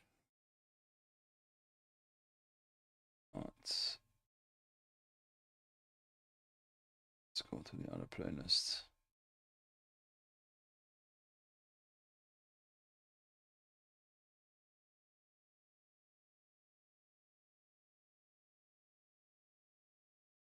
I don't know what's happening. Page crapped out. Probably the ad block. Had some issues again.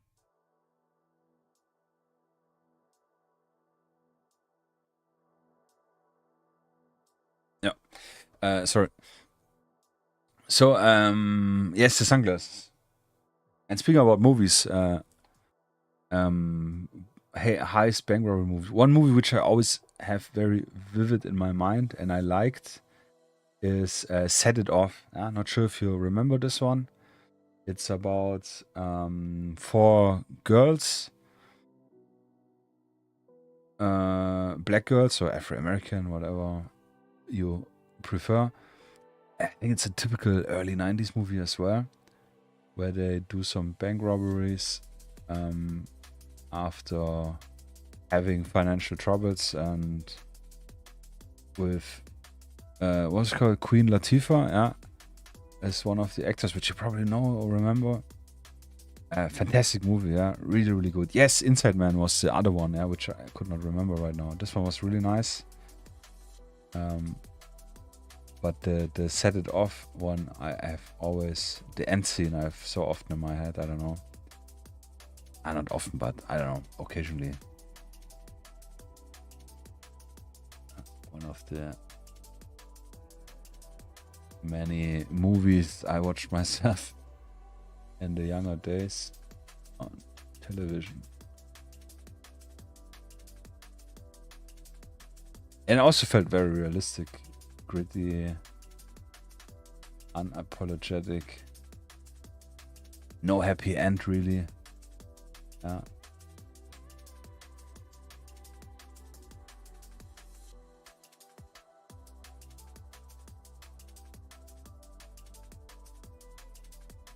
This looks good. Definitely need to clean up a little bit on the skin side here.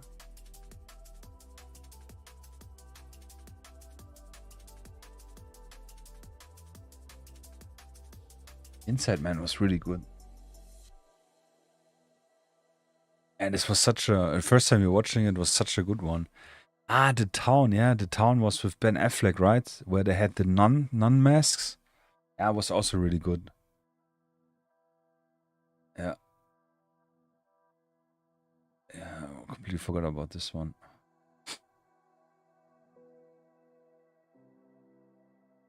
Which was there as well? I did not like the Ocean's 11, Ocean something movies. I found them very cheesy.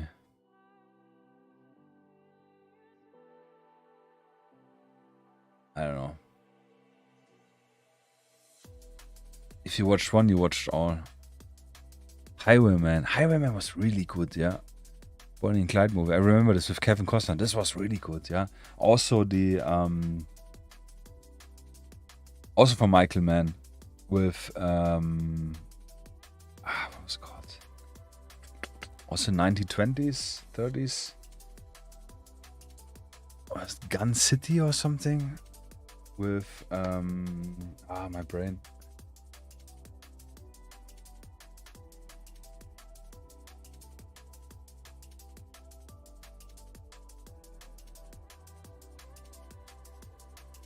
Johnny Depp. They have also very gritty with Thompsons, yeah. A bank robbery scene which goes wrong, I think. It's also a gangster movie, yeah, and it's also by Michael Mann. Yeah, I remember this because I watched the movie and I really liked it, and I watched it again. And then when I think it was 2020 when I was researching a little bit more about Heat, I found out that this is also from Michael Mann. Public Enemies, yes, my man, yes, exactly. Yeah, very good. Yeah. Very cool. Yeah, but the Highwayman is actually really good. I actually have to rewatch this one. Yeah, this I really like this period a lot.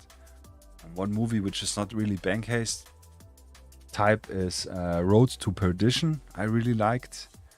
It's also like a mafia 1920s type of movie. Very cool. Yeah, that's very nice. Lots of inspiration. Yeah. I watched the Money Heist first episodes, but got a kind of put off after they named every fucking gun wrong. Money Heists. Was it on Tom Hanks? Money Heist, Money. Don't ring a bell right now. Ah, Money Heist, the one with the Spanish one, you mean, with the red suits and the mustache guy. Haus des Geldes, yeah. I haven't watched it, yeah. Because I don't know what it was, but all the gunfights are so cliche that the police just doesn't hit anything, yeah. And this already annoyed me that I didn't watch it at all, yeah. Yeah, I didn't watch this, but true, I completely forgot about it.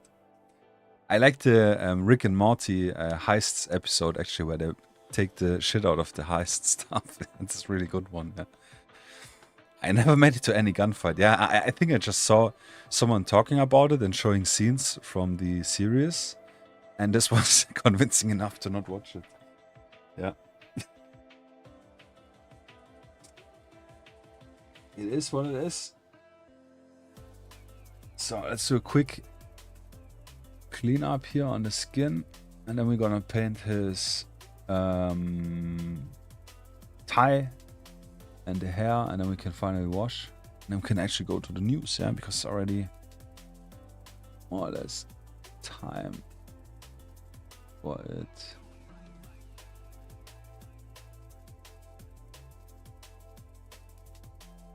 So on the nose.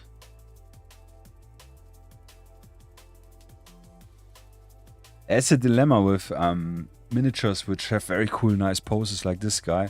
Face is very close to the gun. I mean, there are even worse one in question. Yeah, like he really doing a hard cheek weld. Yeah, hard to paint. Yeah, but either we have easy to paint and not so attractive figures. We have rather more Yeah, not difficult to paint, but it's a little bit more. It's not easier. I think this is the best way to say it. Yeah.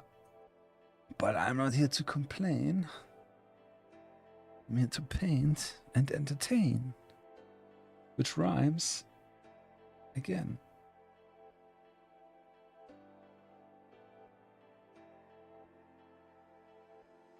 Yeah. Oh, yes, man. How could I forget about Den of Thieves? Absolutely, yeah. We painted the other day, even as well from Black Hill Games, yeah. Nick O'Brien from the Den of Thieves, yeah. I completely forgot about it. Yeah, really, really good. I like this one. I would probably put in the top 3 for sure. Yeah, and I'm super interested in painting the rest of those. Yeah, obviously also paint the rest of those, but I mean to watch the second movie. Yeah. I don't know, my brain did here, but yeah. Are you gonna add any sort of metal effect on the gun? Yes, I'm gonna show it. Actually right now, because when we're gonna wash it, I wanna do it beforehand. Very easy, good one. Yeah. I did mention it because I thought it was obvious because of the miniatures. Yes, but I completely blanked out on it. Yeah. Hayo, I asked because my favorite gun color is a black with some metallic effects. Yeah, absolutely, really like this as well. Yeah. So I mean, we can do it right now. We are not gonna interfere with it. So what I like to do, we painted the gun.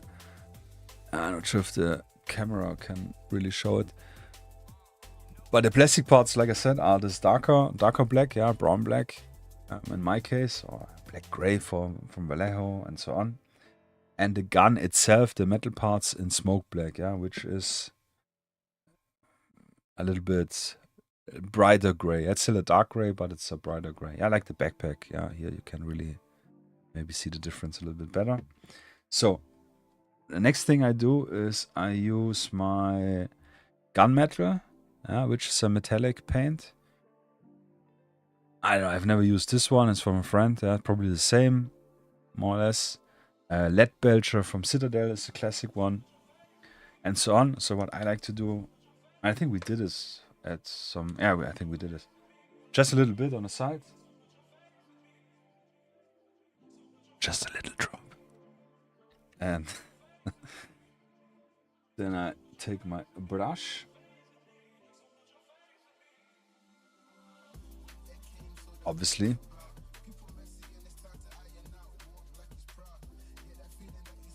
Yeah, take my brush. Yeah, that's actually a good idea. Thank you, Falsifier. Gonna load it off. Yeah, really close to the bushing. That's good. But I really want to have just a little bit on, so I do like a dry brush, but not really a dry brush. And then I'm not taking the tip of the brush, but like the center of the brush. Just run it across the edges. Yeah, I really just wanna, yeah, like a dry brush, but self-controlled one. Yeah, still a little bit much.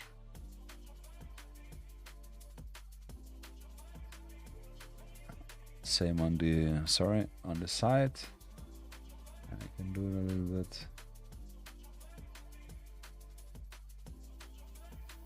Same here, center of the brush, the magazine, and here. And this gives the look, first of all, it looks more like we saw in the reference picture, which I think you didn't saw. I can show it in a moment.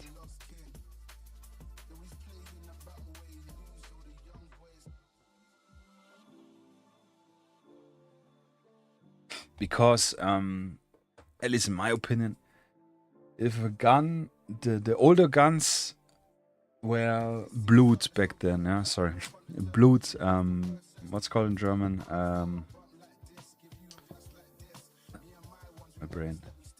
Yeah, it's not painted, but it's like the black gets chemically oxidized to turn dark, and this also gives like a patina. I've completely forgot what's called in German, but you know what I mean. Yeah, I use a soft pencil sometime for that as well. Yeah, that's actually a good idea. Yeah, very good. I have not tried out how the pencil would react to the wash, but this is a very good idea. Very good. Yeah. So yeah, thank you, Phosphor.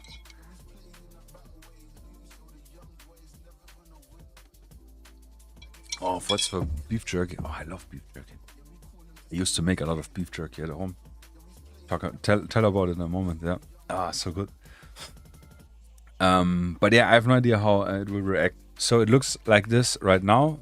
Very aggressive, yeah, very shiny and bright. But if we throw the wash over, it will tone it down. And it will make the metal look like this blood, like this oxidization. And if we're gonna swap quick over to here, yeah. Here we can very well see. Can I actually zoom in a little bit? Not really, I don't know. Can I open it? No. It's this Reddit wank. I don't know, it sometimes doesn't... I don't know, it's weird. But here you can see very well, first of all, how the plastic is darker and a little bit more shinier than the metal parts, yeah. And since the gun is not painted, it's an... Was it XM... Cold Model 733. I'm not very good with Western weapons. I know it more or less what is what, but that's it. But yeah, we can see we have very bright, shiny spots where the hard light hits reflection-wise. Yeah, and then if we're gonna throw over the Nullen oil, the black wash, it will look very similar. Same with the magazine, the metal magazines. If we have a newer gun, if we're gonna look. AR-15. Actually, I think a better one is an HK416, for example, a black one. If we not an airsoft, but yeah, this one.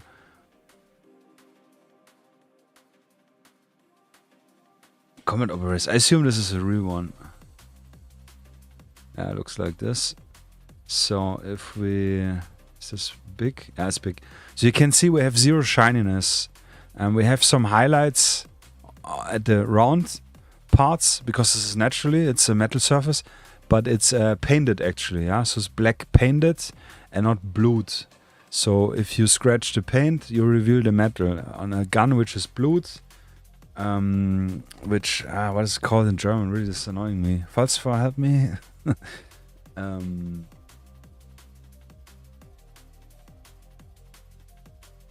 Yeah, really, the brain sometimes. Which you cannot literally scratch. I mean, you can scratch it so hard that you take off a little bit and then you reveal the blank metal. But this has a different shininess than the older guns, yeah. Side fact, yeah. Super nerdy. Detailed side fact, yeah. But I know, with me being very focused on small arms generally, and especially painting so much World War II stuff, where I used exactly this method. And modern guns, yeah, it looks different. Yeah, no worries. Yeah, it will come to me probably. Bruniert. Yeah, there it is. Bruniert, it's called in German. Yeah. So, yeah, so let's paint on the tie, yeah. Jesus Christ, today. Yeah, the tie and the hair, and then we're gonna wash it, and then you will literally see the difference.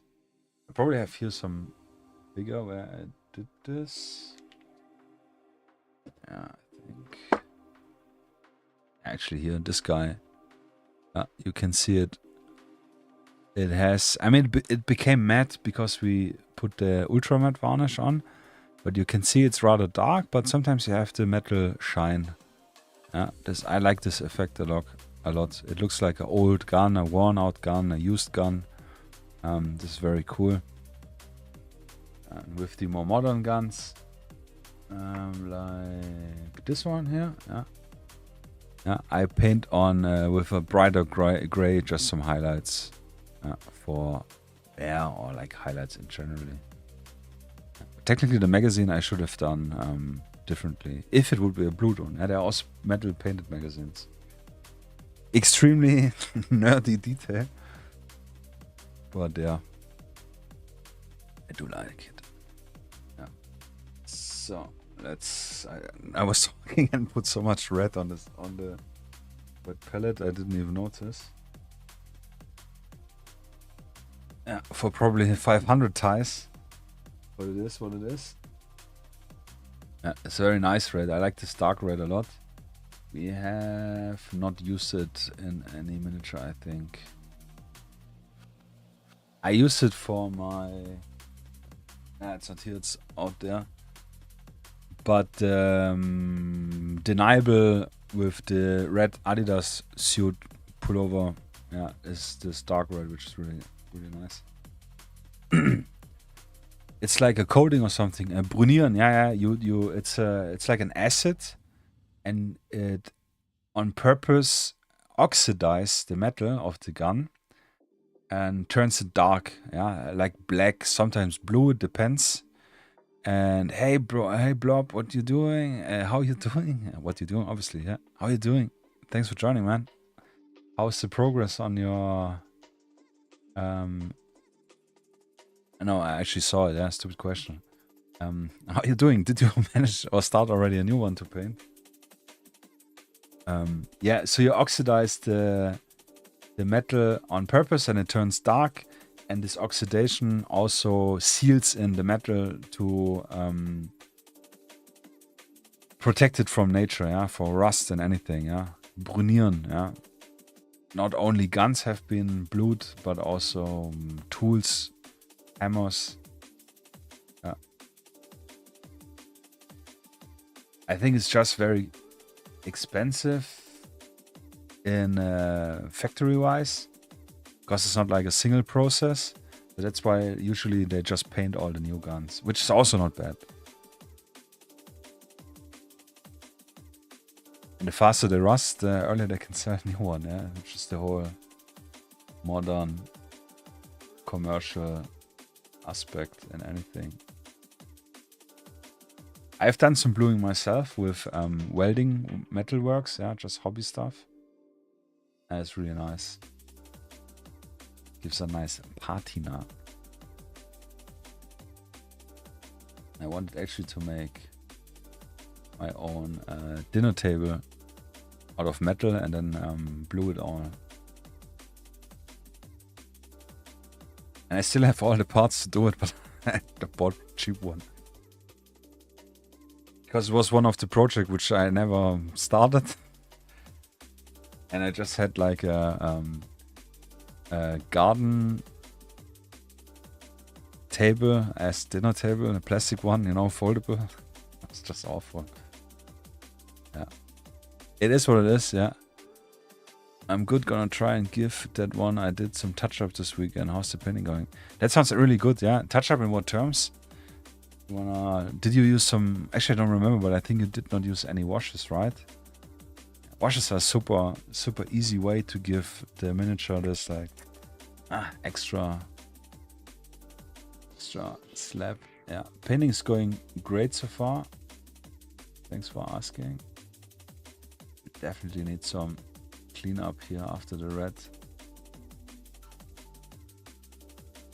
But it's okay. Where I don't know if this is an English term as well. But in German we say where... I don't know the exact term. But where you work with wood, there will also be wood chips, yeah, something like this. Hobeln, ja, wo gehobelt wird, fallen auch Späne. I think it's called honing, yeah, where you just slice off the top of the wood. I think planing, yeah. Where you plane, there will also be wood chips, strips, yeah. In terms of like, yeah, there happen mistakes. Luckily, can at least 4 times clean up before we have visible paint build up. And it starts to look strange.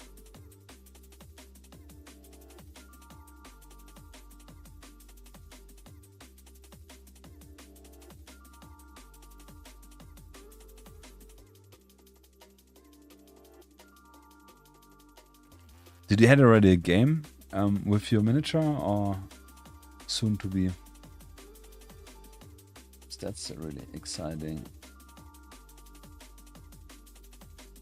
I remember my first game with my painted miniature. This was so cool. Pure proudness, yeah, was really feeling. What you said last time, yeah, last time with this, you build up a connection with your miniature. Yeah, that's absolutely true. Yeah, still remembering it. This was a really good one.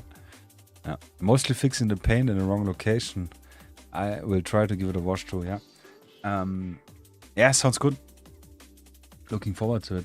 One thing which I can, I know you probably know it, but just in case, in getting the paint where you want it to go, is your hand. I don't know if you're left or right-handed, but in this case it doesn't matter. Always use one of the fingers which you don't use to hold your brush to stabilize, yeah, on your miniature. That's why a paint handle is very good. Yeah, if you don't have a miniature on your other hand, if you don't have a paint handle, and then it will not be as shaky, and you can be rather precise. Yeah, this is one of the things I remember in the beginning. I always painted like this, and I was like, oh, those motherfuckers can be so precise, and I cannot. Yeah. Until I realized and saw that I always stabilizing the painting hand on the painting piece, yeah, or even this way. I don't probably know this, but just thought might mention this. Yeah, yeah, you're very welcome. Yeah, and to add one more, always turn your miniature and never turn your hand. You have always where you have the most control, the painting hand in this position, and then you just turn the miniature to reach the areas you need, which is also something I did not in the beginning.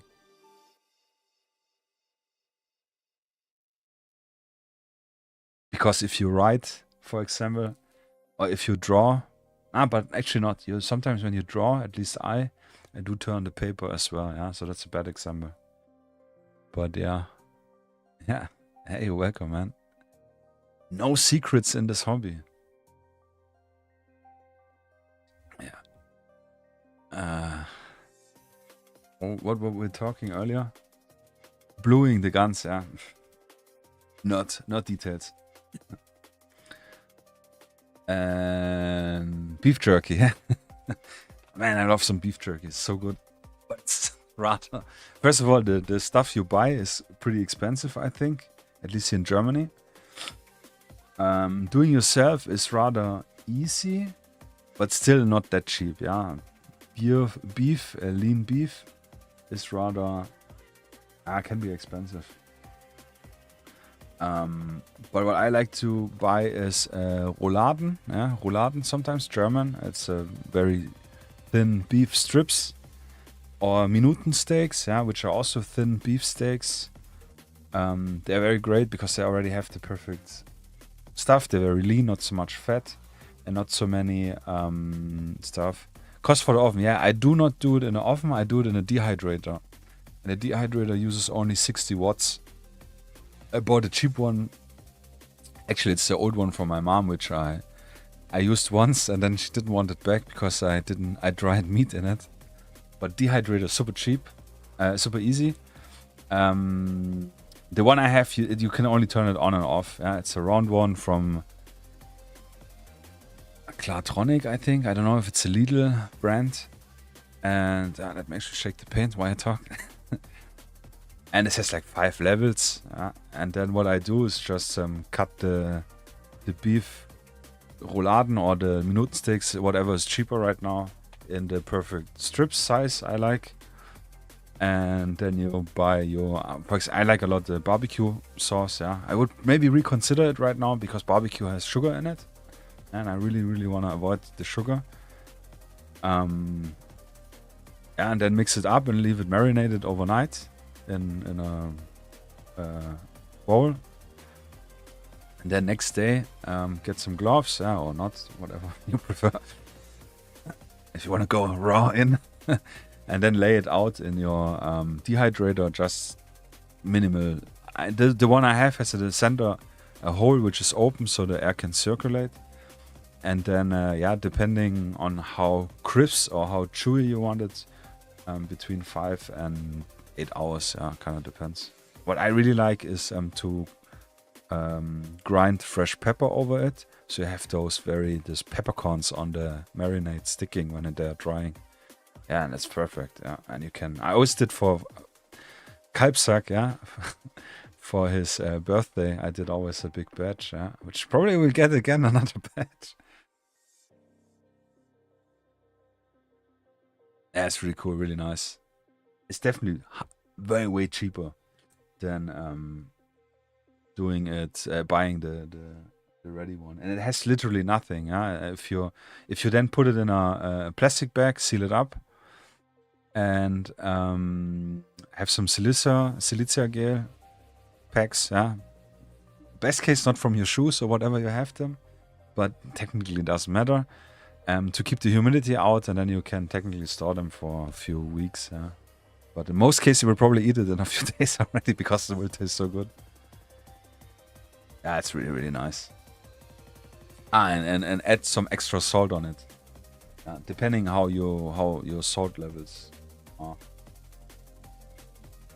Yeah. It's really easy. Yeah, if you have a dehydrator, then it's easy and it's super cheap. I mean the versus the oven, which definitely eats more energy. Yeah, that's true. I will check out the dehydrator I have and send you a link later. So, Japanese uniform for the blonde hair, which I think looks really nice. Most realistic, in my opinion. It's a little bit mustardy, maybe. Added too much water again.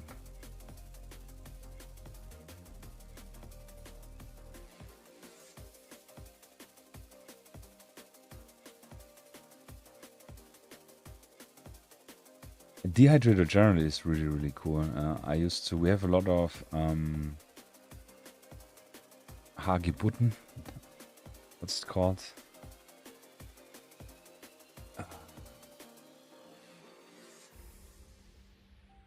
Yeah, I really don't remember in English.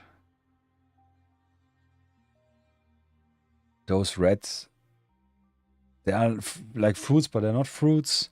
And inside they have like this powder. Back in the schools, we used to open them up and put the guys in the back, and then they have like all the itchiness in the back. Yeah, you guys remember what I'm talking about. Yeah.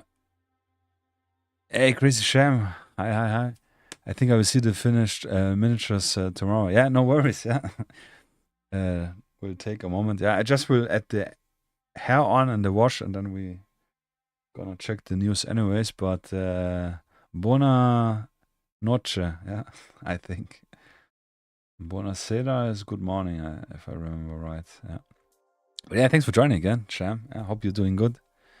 Hope you're having a fantastic week.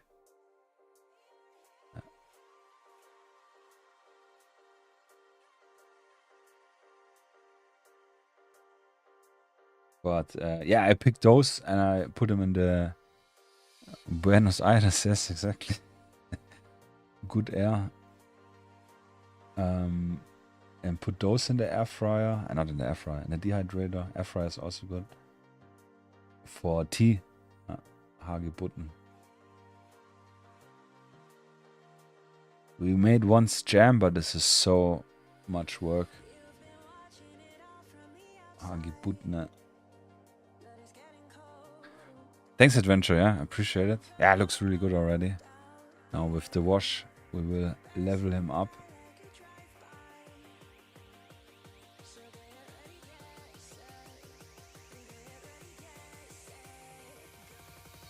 And this Japanese uniform, as you can see, is a really, really great, not too artificial looking blonde color. Oh, what happened here on the chin?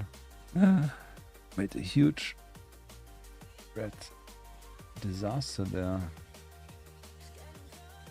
Didn't even notice earlier. Nah. Been lurking trapped under a baby. Yeah, no worries, man.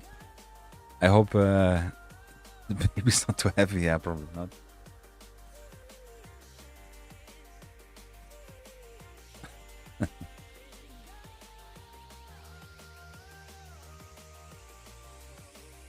So, clean up his chin.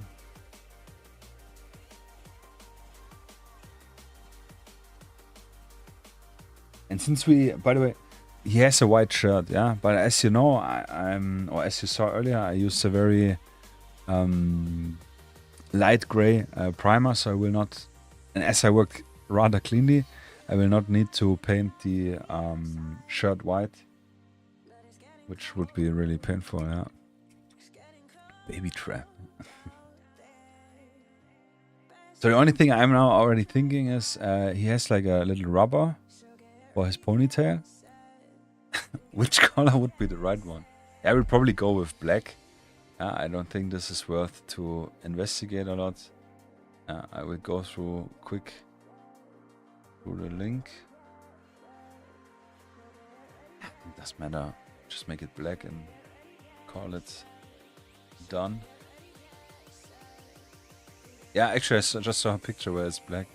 A GIF from the scene, yeah. Confirmed.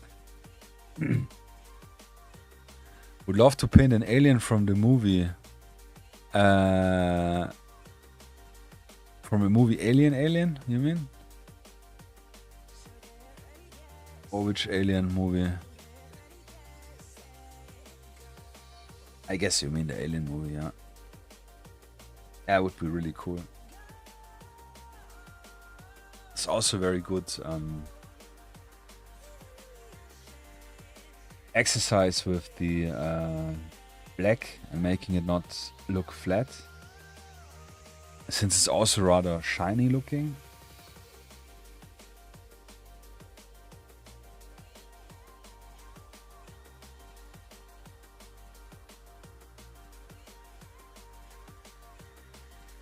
So there we have it. Took long enough. All the storytelling, all the stuff. So let's do the watches. Classic. Actually, not classic, because we will not have any Agrax and we will not have any Nuln. Not Nuln oil. Athonian Camouflage, the green one.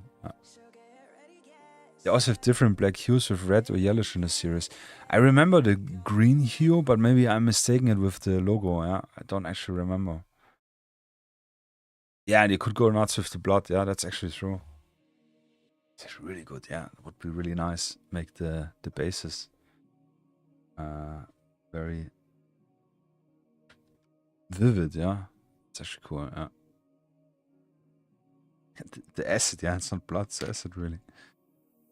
So for the hair, Seraphim is the best option that I have for washing yellow blonde stuff. So that's what we're gonna do first.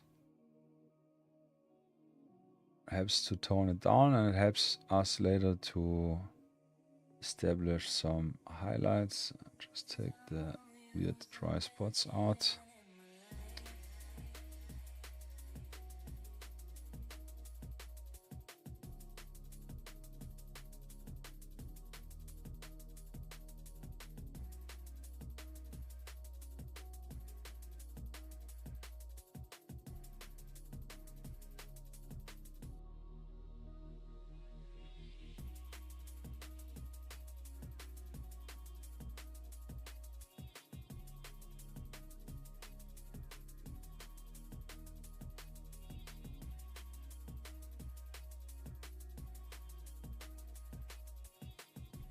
Just don't want to miss any spot. This is with bright areas like the hair. can be definitely visible. If you miss a spot with the wash, then it has a different hue, and this can devalue your miniature. Yeah.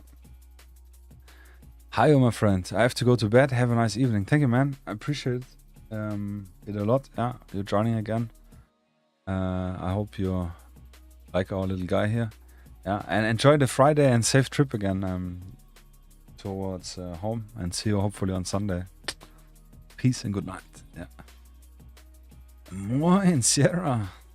Mr. Night Driver, yeah.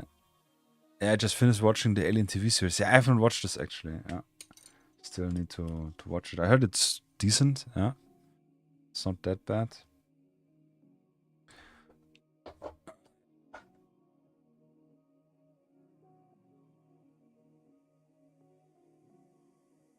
I'm probably one. I don't not sure. I think we talked about it as well.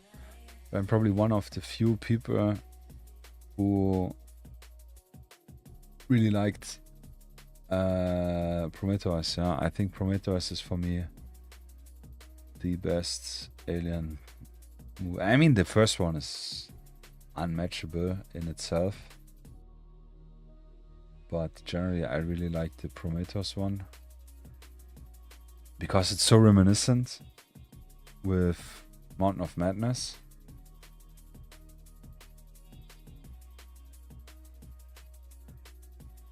And I also liked the Covenant, but not as much. And I'm super annoyed that there's no third one. Will not probably never be made from this series.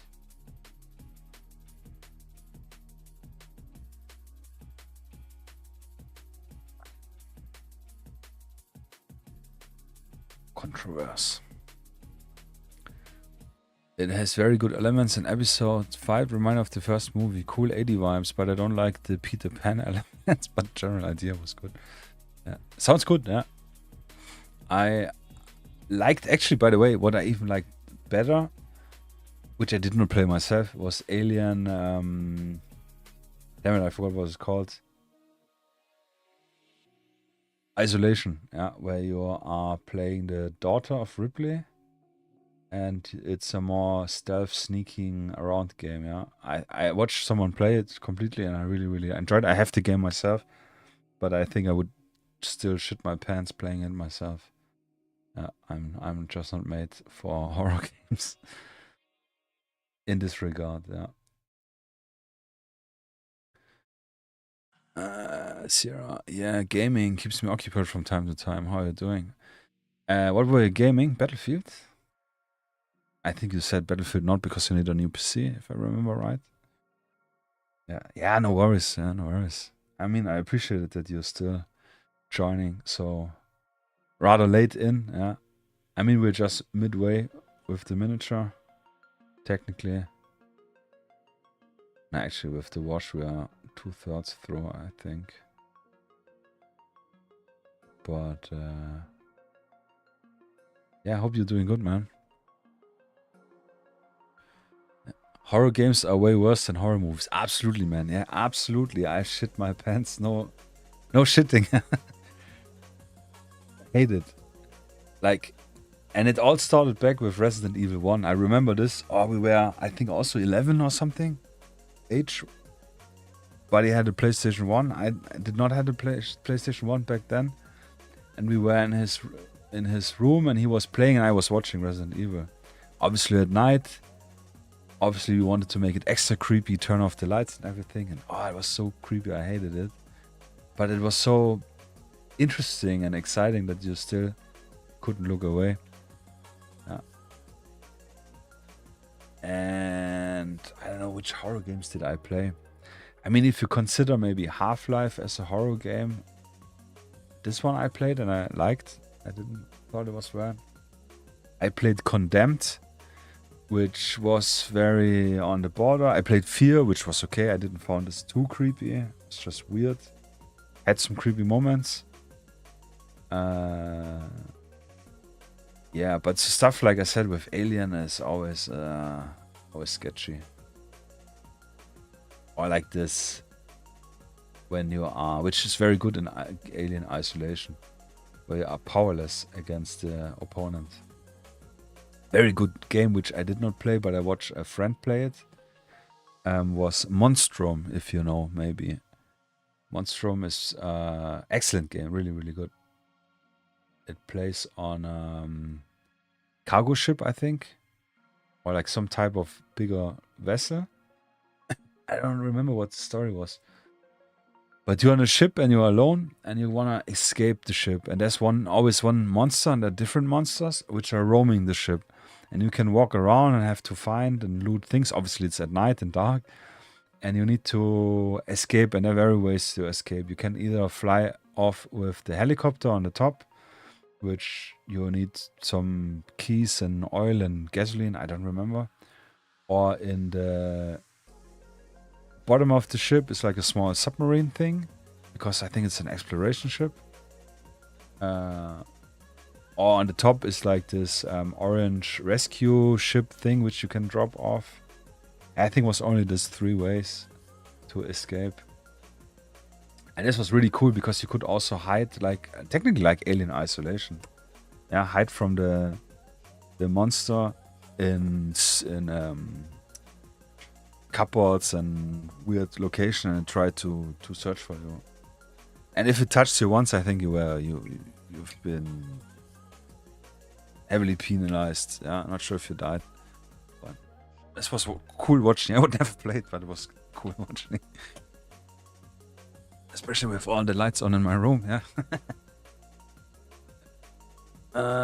No Battlefield because of PvP. Ah, yes, I remember, yeah.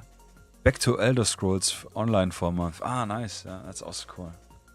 I sometimes think about World of Warcraft. Yeah, I played the old one, the classic one, when it had the Burning Crusade.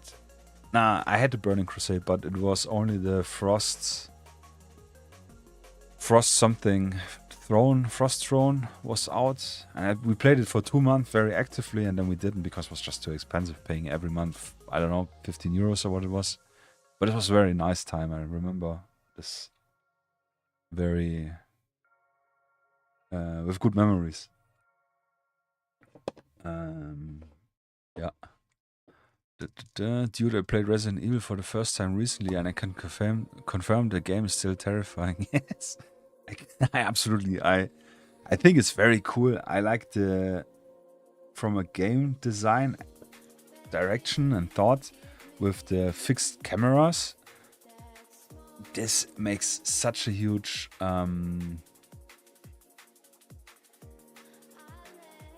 not difference, but it has such a huge effect on the whole scariness and creepiness. And it's very unique, yeah. A lot of games that mimicked it or copied the style, which gives the same feel out. Yeah, I think it's very great. But man, when this, I don't know how far you are, when this liquor comes the first time, the brown pen was writing, yeah. Sorry, I'm spitting today quite a lot. But yeah, terrifying. It's really, really creepy. And I couldn't even imagine. I have a friend of mine, he's a big horror fan. I guess he's a psychopath, I don't know. But when he played Resident Evil, what is it, 7 or 6? The village one, where you're trapped in this weird house with those zombie, I mean, all zombies, weird characters. And it looks so hyper realistic, yeah. I think I could not play this at all. Yeah, I would probably literally have a heart attack or something. Yeah, I don't know. Resident Evil 7, yeah. Ah, yes, Sarah, you do have the Resident Evil characters, I remember, yeah. Very nice, very cool looking ones. Oh, speaking about Resident Evil, actually, I'm lying. I did play Resident Evil 5, yeah, with a friend. It has co-op, yeah, so I was not alone. It's a huge difference. This one was really I liked it a lot.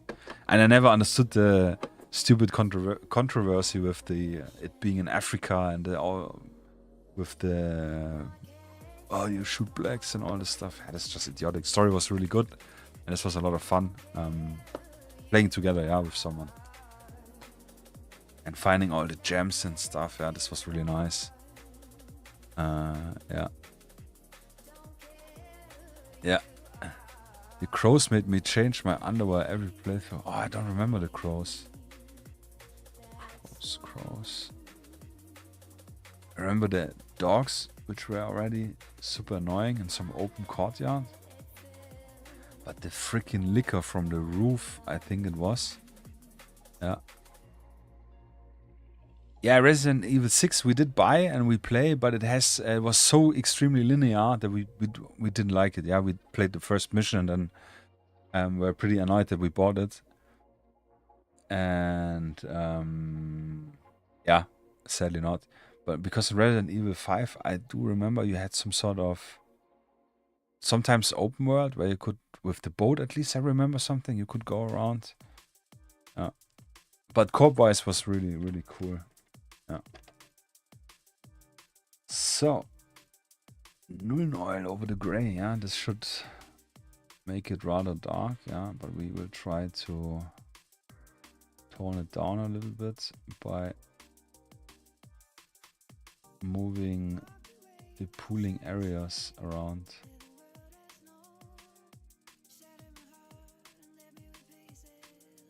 I played more horror games actually, but they were all rather okay. I do like a Hunt Showdown, but this is again something where you're not playing alone. And that's probably my... And it's not too bad, it's not too extreme horror-wise. Left 4 Dead, yeah, technically also a horror game, but it's completely normalized, I think. Horror game. Zombies.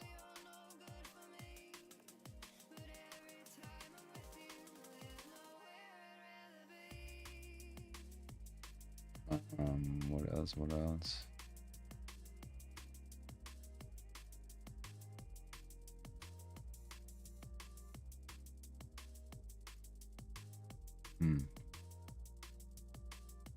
I mean, technically, yeah, but it's also more zombie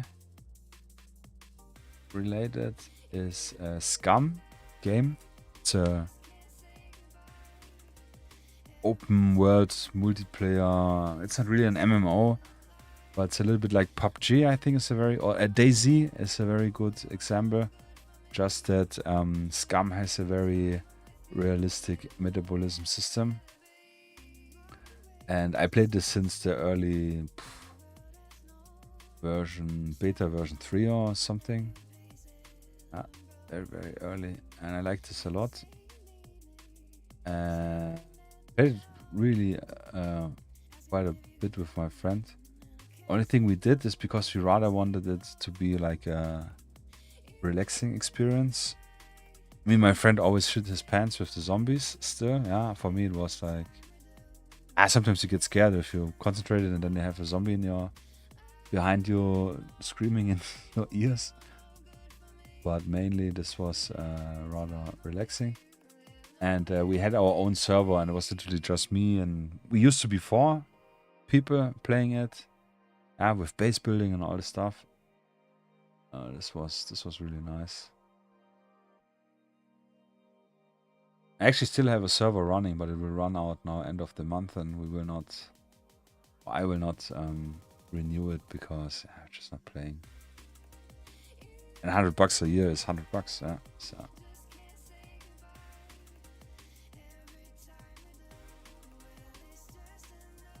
So just trying to spot the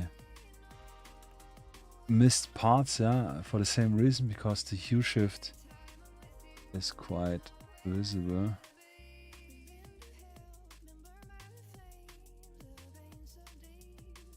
Yeah, but technically, yeah, this is wash-wise all we gonna do. Super simple. Let's do the news, yeah.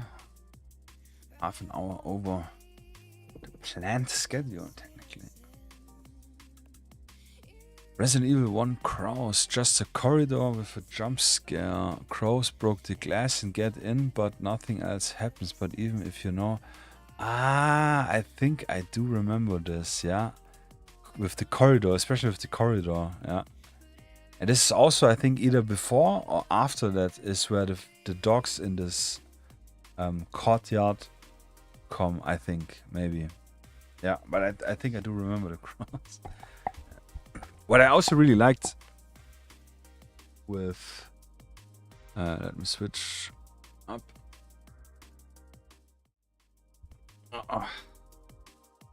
You can actually see the black hairband for a moment. Here.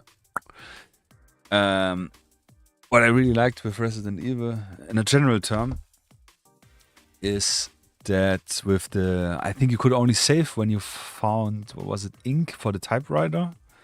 Yeah, this just makes you all like, I don't want to die, which is fantastic, yeah, because it's the whole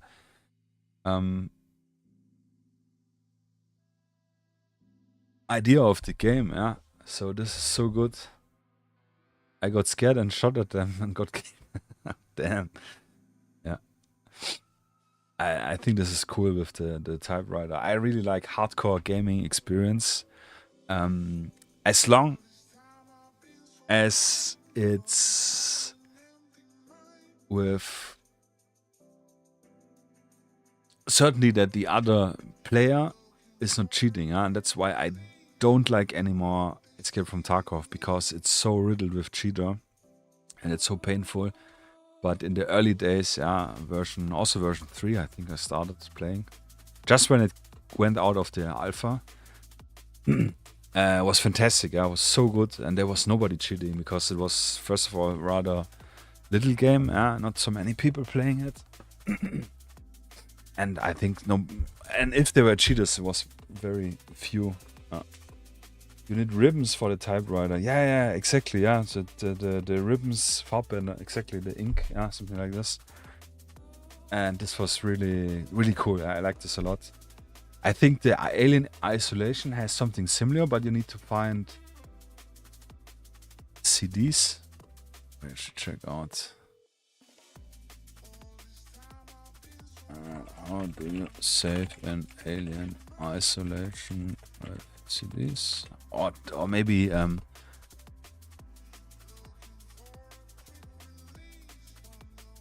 designate save station, which are terminals located throughout the game. To save, you must approach one of these terminals, insert your access card, and wait the system to process the save indication. Yeah. Okay, so you could save, but there were only locations where you could save. Yeah, so not escape and save. And I think, was it not even in GTA 2, where you could only save in the churches, where there was written Jesus saves? Yeah, I remember something like this. Yeah, so I like this mechanic a lot with limiting saving. Yeah, I mean, especially with Stalker. Yeah, I'm massively save scumming. I always have 5 quick save.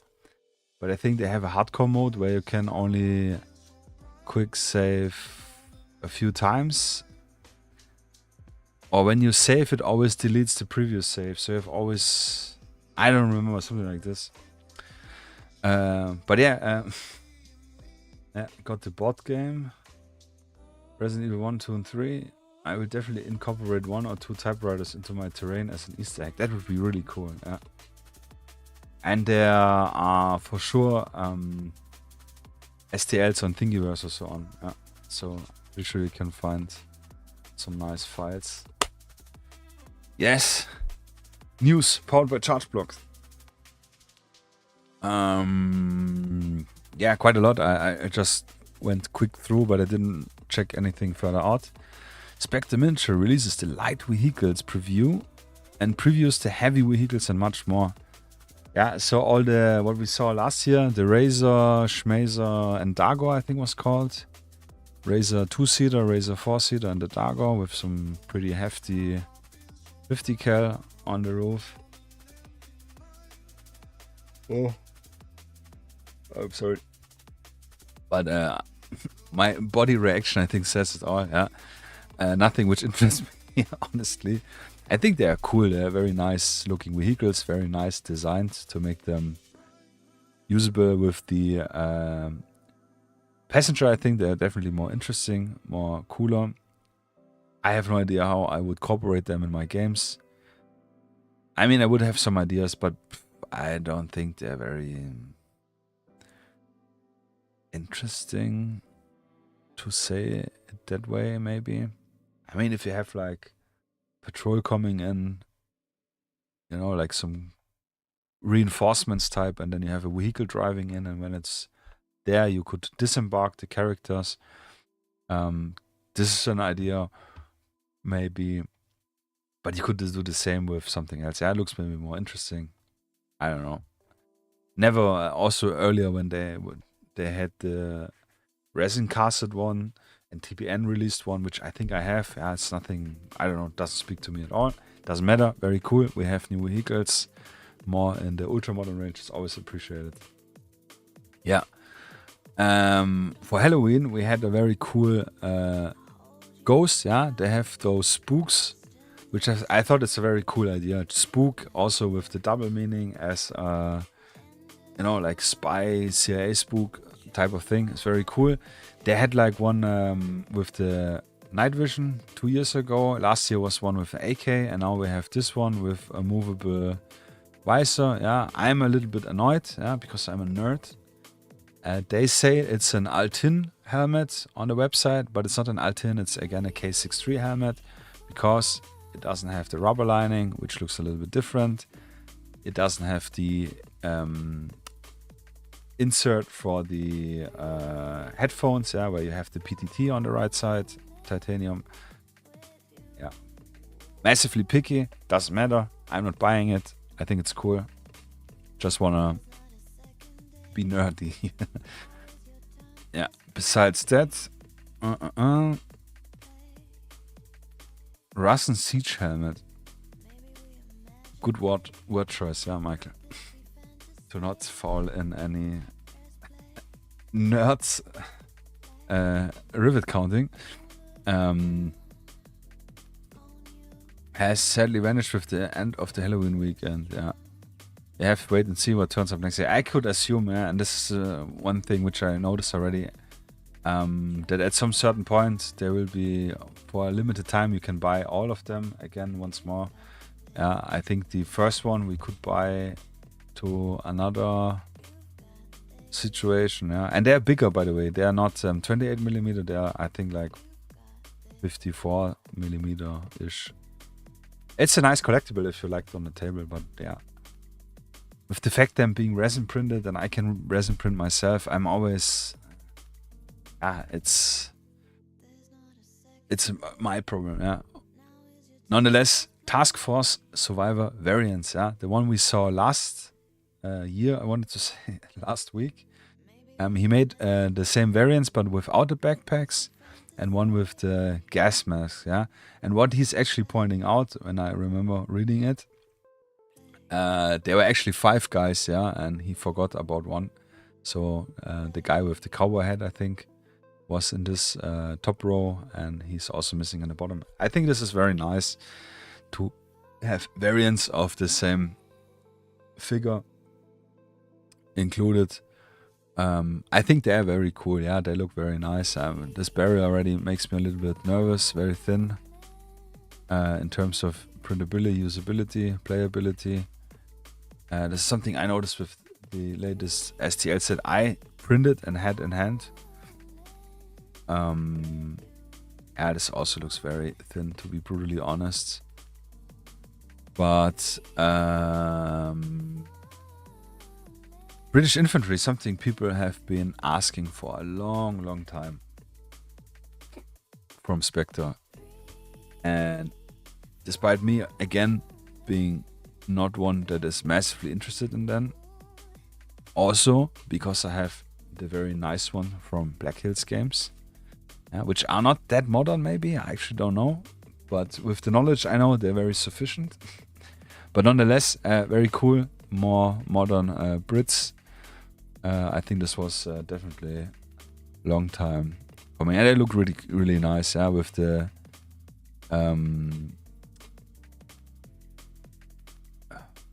stuff on the head, scrim on the helmet. I mean, they look very cool. It definitely reminds me on Battlefield 6, because there we have some NATO characters which has this.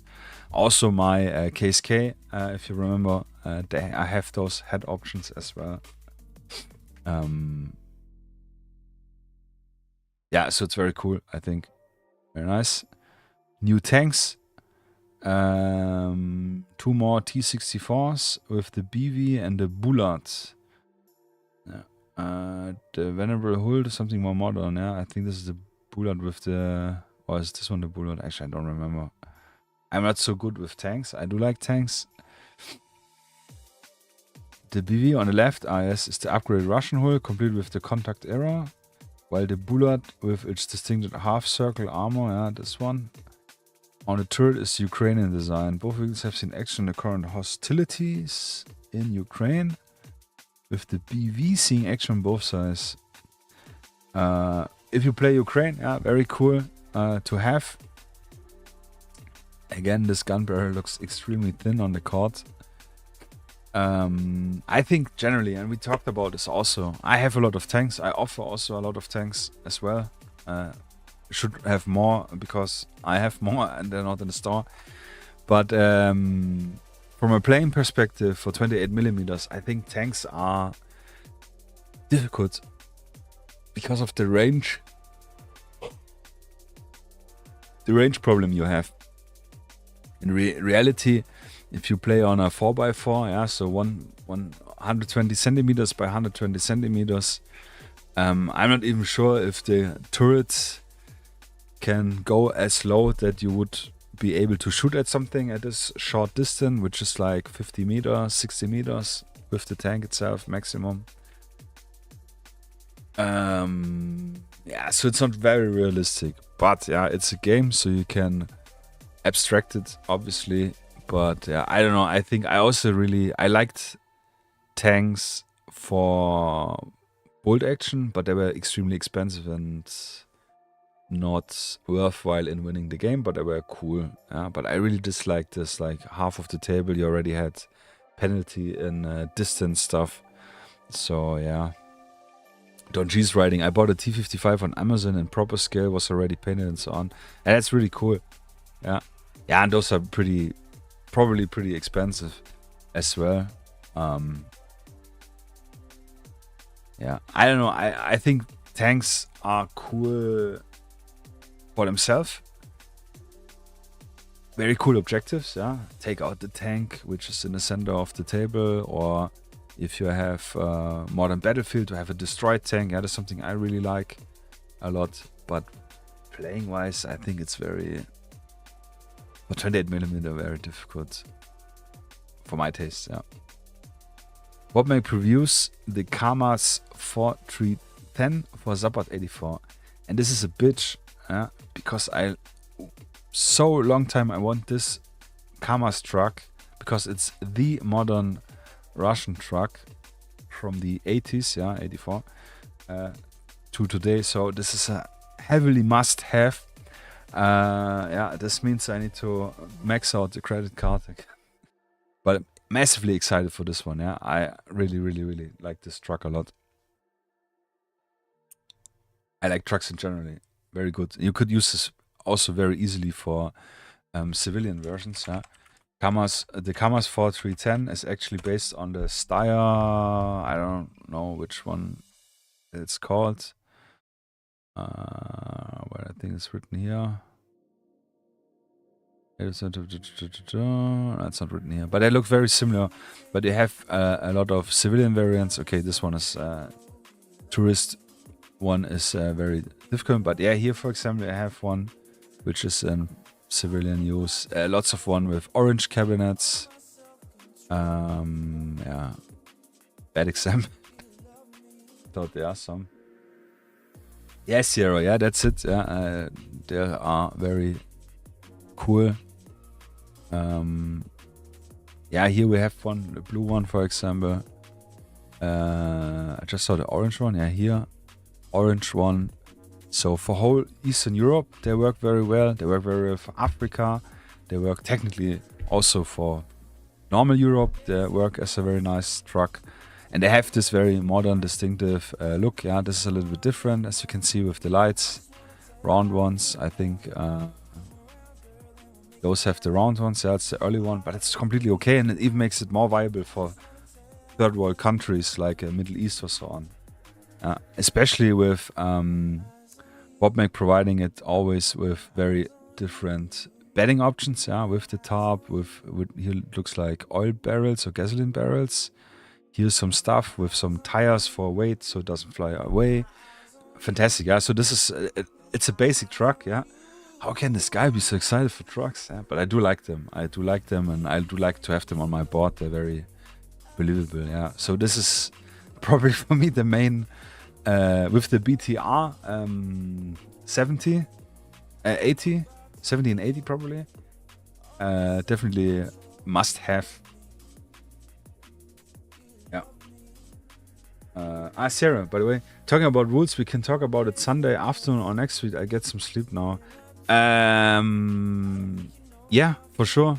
Actually, I haven't prepared anything, yeah, so we will have to postpone it once more. But yeah, get some rest, man. Take care. Thanks for joining. And see you on Sunday, yeah.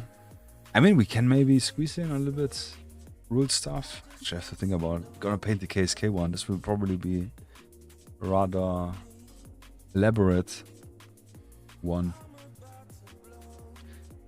Kickstarter will launch November 14th, yeah, so very soon.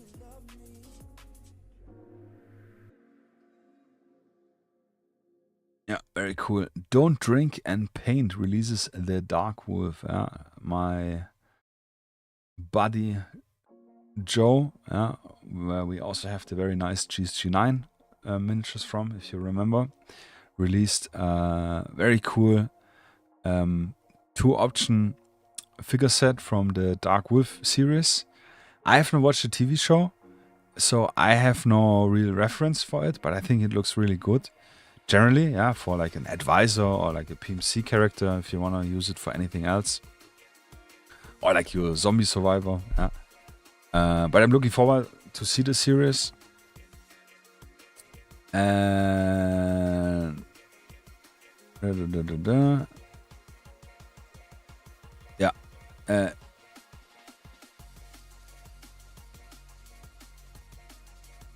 Yeah, 28mm so on. I have it already. It will also go up this weekend with all the other stuff from him in the store. Yeah, but this is a really cool one. I'm super excited that he's so motivated in doing more miniature things. I think he has a very, very distinctive, very good looking style also. I like this a lot. Very nice, very nice. Mr. Miniature finished Red Dawn Revolution. Yeah, very nice. 91 backers, not so many, but a lot of money. And yeah, like Michael is writing, smashing the target. 492%, yeah, so like 5 times nearly more than he wanted, which is really good, yeah. And most of the additional stretch goals, that's really cool, super happy for everyone. ZSU 23-2 anti-aircraft gun is very cool. Yeah, very cool, yeah. I did not get this one. I think this is very niche, like I said. I think this is hard invest, yeah, probably a long time to get the return. But I just love this style, and I really like Miska miniature stuff. And I should really push myself to get the other Kickstarters on the store, yeah, because they're so good. I definitely want to paint more of his stuff here. Scatter Gaming teases bringing the heat, yeah. Bringing the heat. Jewelry, and what miniatures are we actually seeing here? Yeah, good choice, Wedge. Yeah, we saw this last week. I already had a direct sneak peek from him regarding this jewelry building. Yeah, so this is super cool. Very excited for it. And with the miniature we're painting right now, I will be definitely aiming to get a classic New Yorkish or American metropolitan table ready for urban bank robbery, police riots, whatever. Some special forces doing terrorist attack. Yeah, I don't know. Depends. But for zombies, absolutely could be usable. Yeah, like he said earlier, it's still work in progress, but looks already very good, especially with all the little bits for the jewelry to flesh it out. Excellent, as usual. Black Hill Game releases the PLA. Yeah, we saw this earlier. I have them already on store. I think I really like Chinese PLA. Very cool. Very good option for playing if you don't want to play against Russian or already tired of Russians or any other bad guys. I really like the QBZ95, the rifles they have, the bullpup. I think they're very distinguished. Cool set. I appreciate it. Definitely gonna paint those up as well with the same camouflage I showed earlier here, which I painted the from Comet Octopus, the Chinese PLA. Yes, Comet Octopus drops a spooky surprise for Halloween. Tactical Witch Apprentice. Yeah, this is a very cool one. And he showed me a work in progress back 2 months ago or something. And I actually wanted with him to make one Halloween special where I paint this one up. But we kind of forgot about it. I forgot to write him. And I didn't remember, and I wanted to ask him if he can give it like 2 or 3 days earlier to me, so I can prepare it for the stream. Completely forgot it. He was abroad on holiday, so yeah. Still, I have it, and I will probably put it on store. Well, not probably, I will for sure put it on store. I think it's very cool. Idea thing, it goes. I don't know what was his main motivation actually for doing this. Tactical Witch, appropriate for the Harry Potter series. This witch has unfortunate to be given L84 one, which is probably why she's already swapped to the wand. PLCE webbing, this I just noticed here, in the picture as well.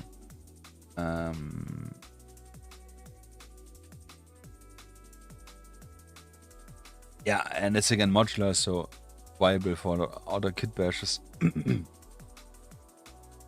But generally, I think this is a very cool figure. This could definitely work in for some weird games, if you like. Or we print it in a bigger one. I would definitely offer it in a bigger variant if you want to have a nice display of this miniature. I definitely want to paint this one up. I think this is very cool. And this is not too anime or something that it feels off for my games or table. I think it's very cool. Could definitely have some fun SCP inspired games with a witch with a gun. Yeah, very cool. I like this a lot. And it's beautiful sculpt. Yeah, no doubt in this. So next one. Modern Miniature releases November set including bonus for all in tier. Yeah, he released the last month we saw it, the CRBN suit, guys, which looks really cool. With the AKs and the PKP and so on. And he threw in a bonus with hoods down, which I think is really cool. Yeah, because they have definitely more use this way. I don't know if he's writing it here, but I think Ivan or someone else in the Discord wrote could easily paint them up with snowsuits. Absolutely. Good reason. I think they look very, very nice. I like the guns. Very good choice. Hats are cool actually with the no helmet, no night vision. But balaclava and a headset. So yeah, if you like this style, yeah, they're definitely cool. ISC made the previews for next month, which will be Eastern European stuff, I think. Next month, writing animals to fill the background of any wargaming table. Eastern European shenanigan. I follow up to Tarkov style pieces from last year. As you can see above, my miniature can Yeah, this is actually cool. The electric pylon. I think this is a very nice table set piece. Concrete plates. It's cool. I think this is. I don't know. Could be just use some plywood or something. But if you don't have plywood, yeah, you have an FDM printer. You don't have access to wood tools. That's definitely viable. And I think the other stuff was some garage entrance, cellar entrance or something. It's cool. Definitely not bad to have, especially for the Tarkov stuff, yeah, which he's mentioning. Yeah, that's it. You may be wondering why there's no KSK news from my stuff. I actually asked Michael, why didn't you, any reason if he's waiting for pictures or was it not interested enough? And he said actually he completely missed it. And you know why he missed it? Because I didn't post it anywhere. I just did talk about it on stream, showed it twice on stream, and I made the, I mean on Twitter I posted it, but he's not on Twitter active anymore, which doesn't matter. And just the stories which also get deleted after 24 hours. So I will do this weekend an official preview. I will also have tomorrow all of them in my hand printed, so I can do actually some really cool pictures. Yeah, actually have something really nice. Let me show you this quick. Hold on.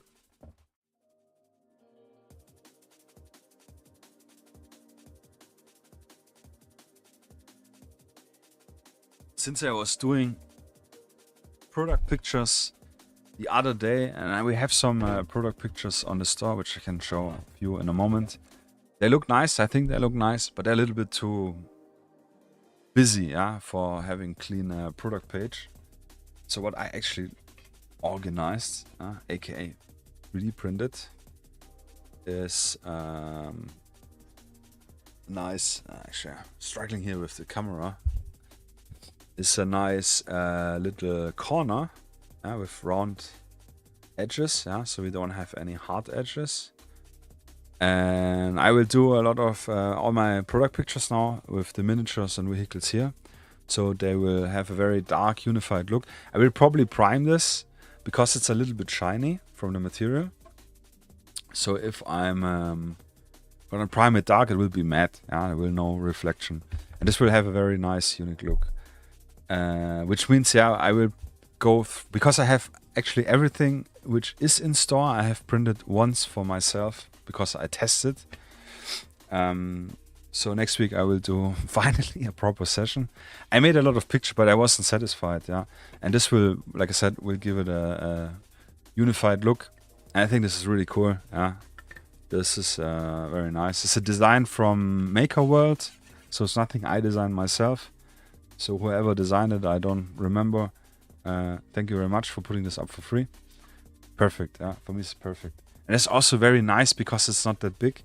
It's like, I don't know, about 30 centimeters, 25 by 25.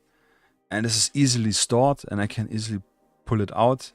And again, it's like all in one. I set up my lights left and right, set up the camera, and there's no need to clear the table, go on the dinner table and ask my wife for permission. I mean, I don't have to ask her for permission, but still I kind of, you know, spend the whole day there if I'm doing pictures. Actually, still does some stuff in a way. But yeah, very cool. So, what I actually wanted to say. Yeah, so the KSK stuff, I will do a proper pictures preview post the Sunday, yeah, and then Michael can incorporate me in the news if he desires, yeah. Yeah, but yeah, he said he was sorry he missed it, but I said no, I'm an idiot. I didn't even post it. Yeah.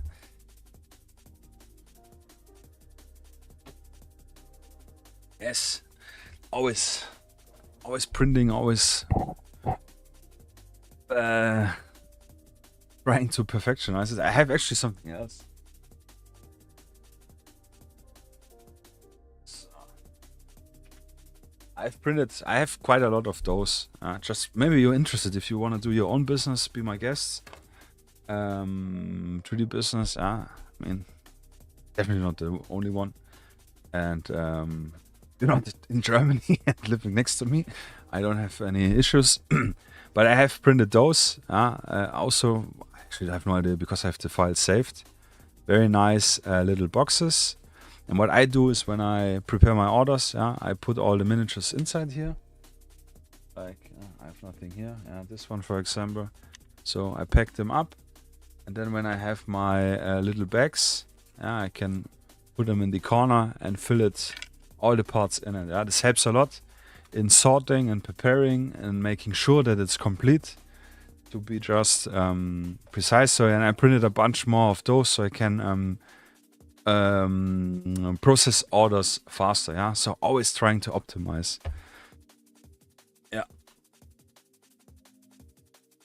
Never sleeping. I'm sleeping actually quite a lot and actually quite good. Not gonna complain about this. So I definitely have my... Today I only had 5 hours, which I do feel. But usually I can really sleep my 8 hours. It's really nice. Our demo has been 3D printing the monsters we fight. Seems like a cool hobby job creating them. Yeah, that's so cool. I love 3D printing. It's so much fun. Especially if you can have some practical use, like the little trays.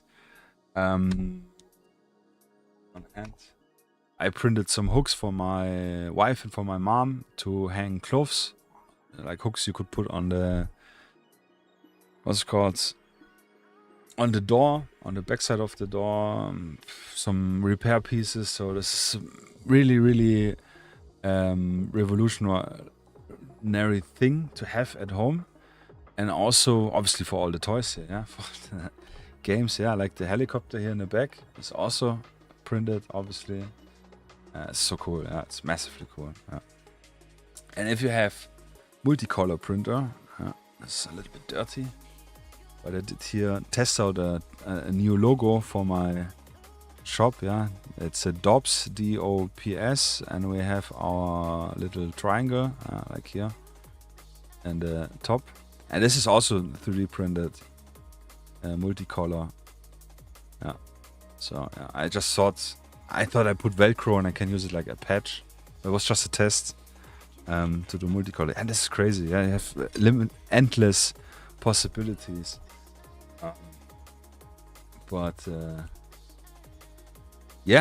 So I highly recommend. It's end of year, usually Christmas and so on. There are always good discounts. By saying this, I know I'm making myself less clients, but it is what it is. But it's worth it to get, maybe if you want to do terrain and vehicles or stuff like this, to have a look at companies like Bamboo Labs. They have very cool, easy maintenance, low maintenance and easy to start up printers to get one with the discounts. Just honest, true from my heart. Definitely a fantastic hobby. And if you're doing a lot of tabletop stuff, this is no brainer. Yeah. Oh, thanks, man, Mr. Anonymous Gifter. Highly appreciated.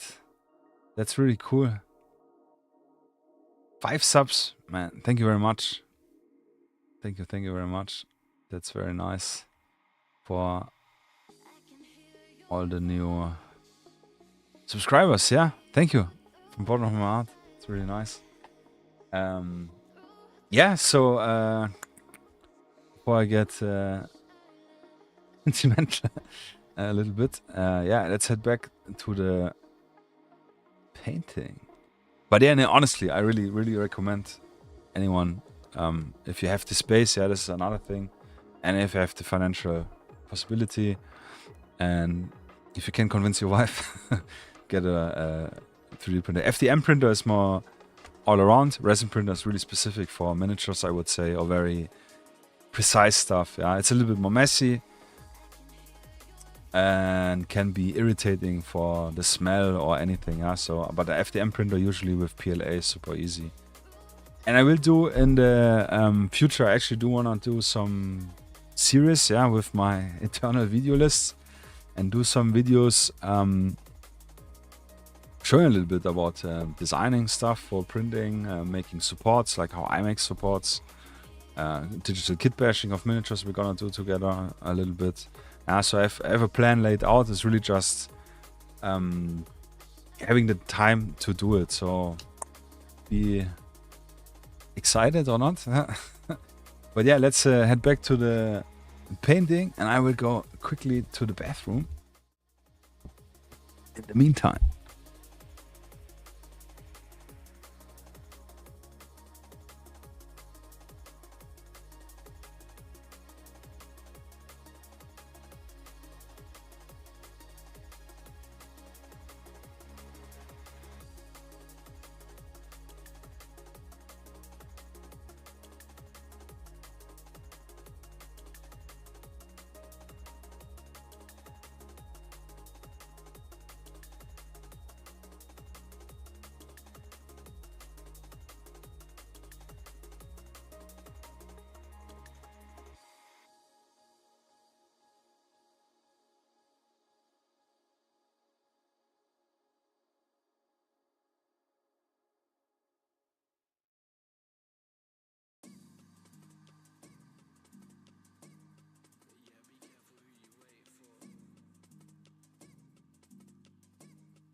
So,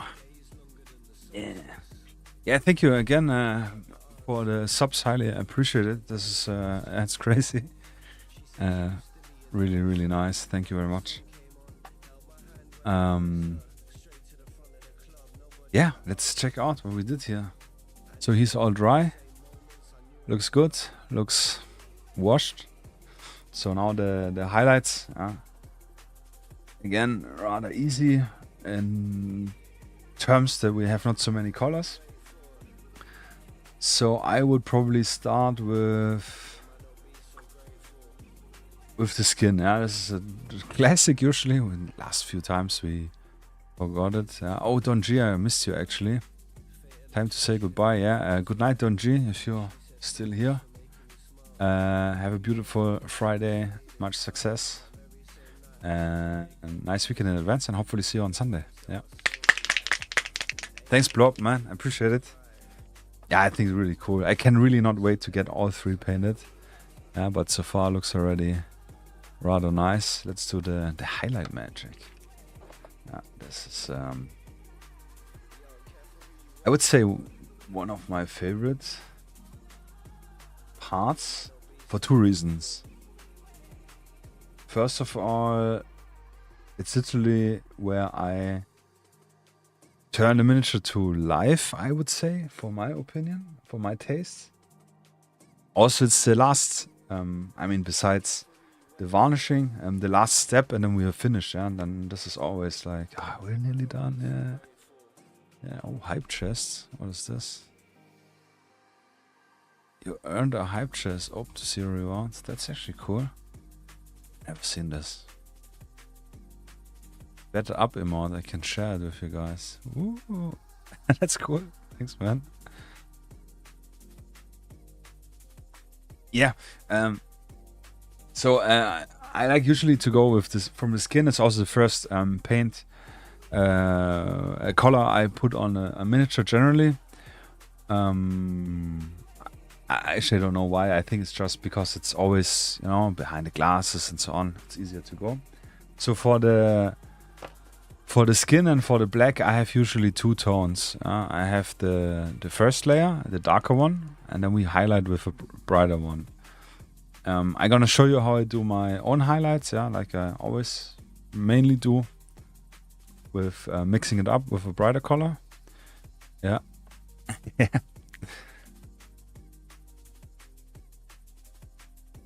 But in this case, we have our highlight color. And for faces, it's for the scale, it's rather easy. We do want to highlight the ears, the nose, the cheeks, the chin, the lips, and the forehead. So if you want and if you can do various stripes for the foreheads to show the wrinkles on the forehead. Just give it a little bit more depth.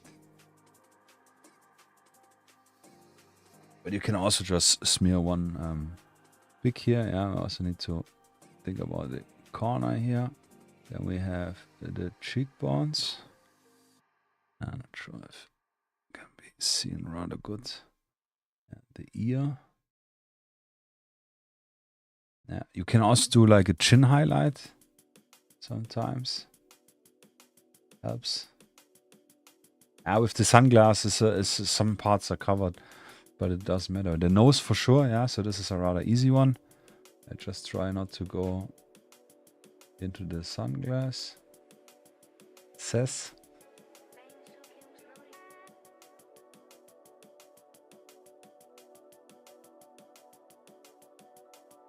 The other ear.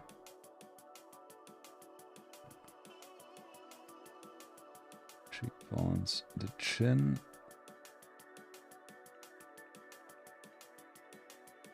And then the lips are really, I really don't like. I think this is even harder than painting eyes.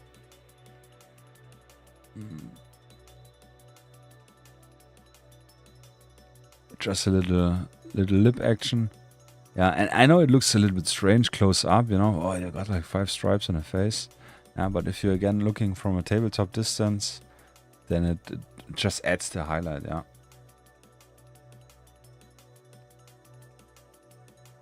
And the same we do for the hands. As usual.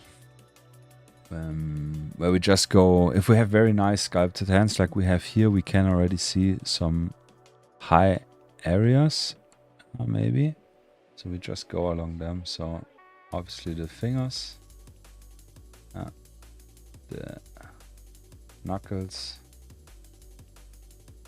Then we can go here a little bit along the like tendons, I think it's called. Yeah, those which you always see when you have the or the bones.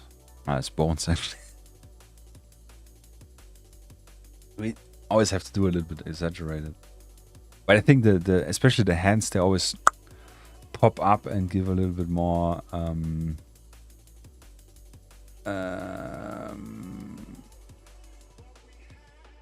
not volume, but they feel plastic. Yeah, plasticity, maybe the right word. A little thumb. We got here the wrist a little bit exposed. And it depends, yeah, the people who do not highlight from the bottom because the light only comes from the top. I like to highlight some areas from the bottom as well, just to make it more, yeah, plasticity. Make it more realistic. Technically not. Yeah, and actually you could already call it done, yeah, with just highlighting the skin. He looks already more alive than before. Yeah. Technically already just with the wash you could call it done. It completely depends on your liking, your style, your time, and the time you want to invest. Yeah, so I would go now over to the suit. I would try to use pale gray. Yeah, we're gonna try out if this works. It's a little bit brighter. Here you can see it a little better. Could be a very good highlight color. Could also be too bright. This is something I'm not sure. Especially since it really darkened it down with the wash.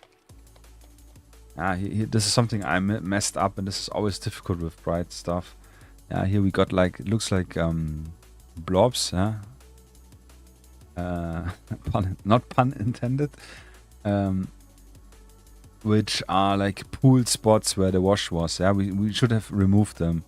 Yeah, but I kind of missed this one somehow. Yeah, the rest looks rather okay.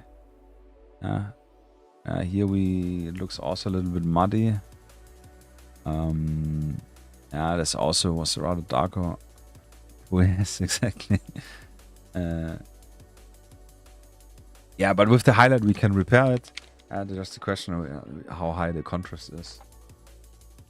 But I would just go with it now. Yeah, I think the worst part is that we get a high contrast, but again, the suits will probably look a little bit nicer. In terms of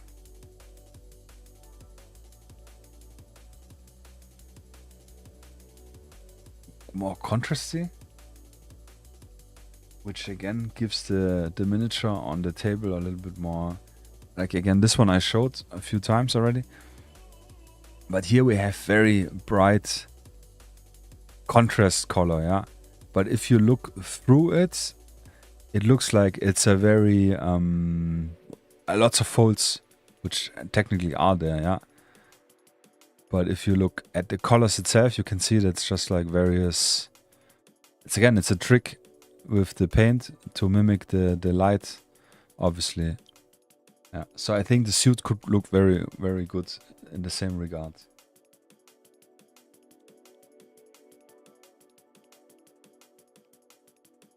Let's hope it. It's also the thing with always painting something new.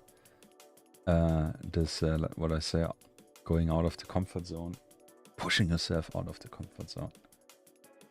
So let's start with the jacket, I would say. Yeah, we're just gonna do a little edge highlight, which means we just go along the edge. Gonna give it the edge, literally. Why? So we have a clear line between the jacket and the pants, or like this shirt or whatever, when you're painting something different. Nah, I think this will be okay using this color, yeah. And then we just go literally the high spots along. Yeah, for the pocket we could also decide either we do an edge highlight or we just paint the pocket completely white. Yeah, I'm tempting for an edge highlight. Maybe. No, not an edge highlight.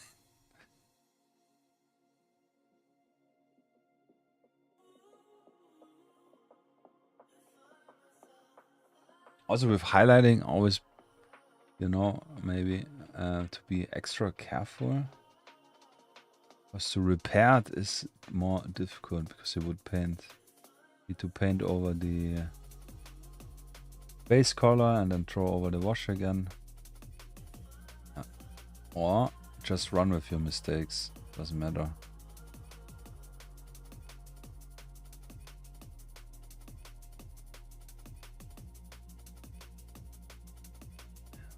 Trying to also imagine a little bit some folds which aren't there.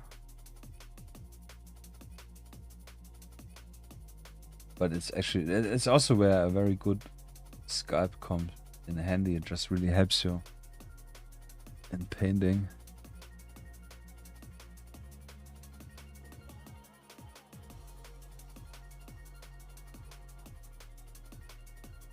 I am already loving it. Yeah, here I'm gonna be a little bit bigger with the highlight for the shoulder.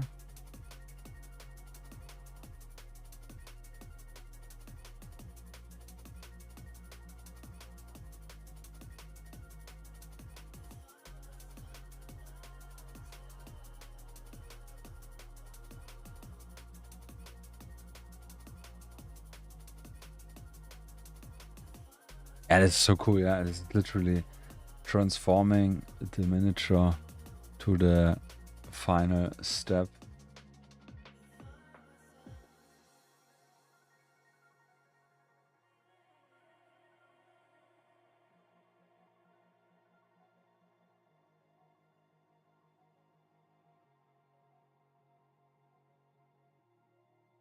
Lots of really nice bolts here and the buttons.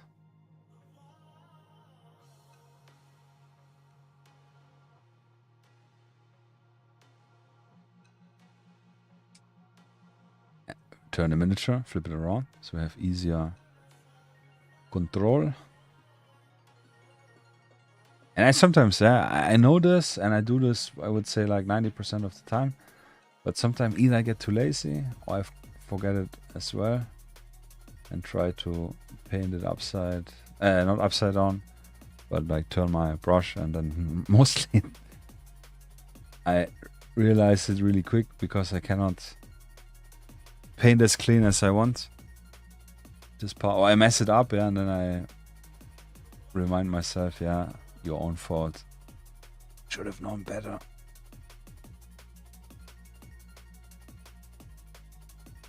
But the laziness wins mostly.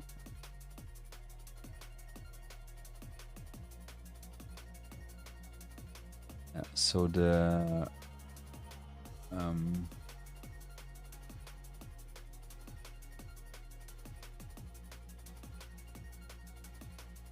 color, gonna paint completely light gray, just to give again the edge here and the highlight.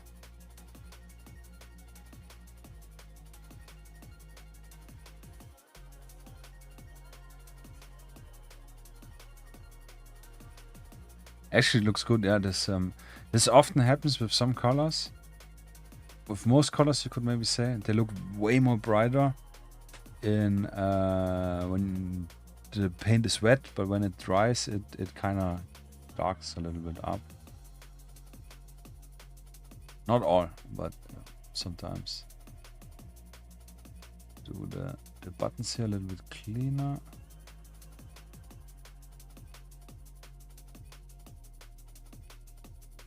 To the pants.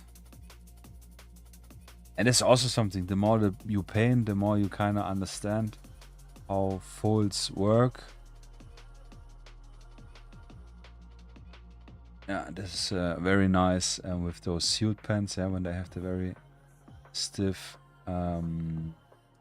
ironing lines. This is actually really cool.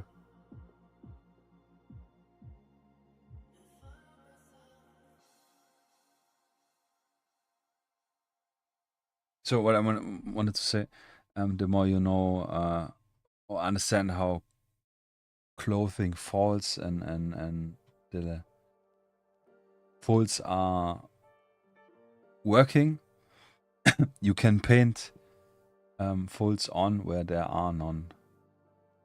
Just to bring it a little bit more depth. I do like on the knees always to give a little extra fine strips, for a little bit of texture.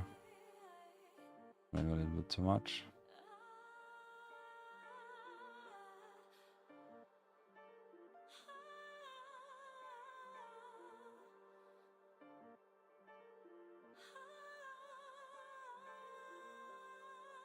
So, and also, as you can see, I use sometimes the edge of the side of the brush to get some protruding highlights rather easier. Yeah. You will be lurking going into mini now. Yes, thank you very much. Much success in your meeting. Hopefully see you in a bit.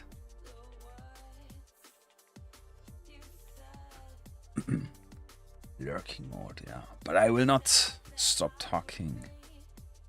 I will keep yapping and explaining, and hopefully it's helpful.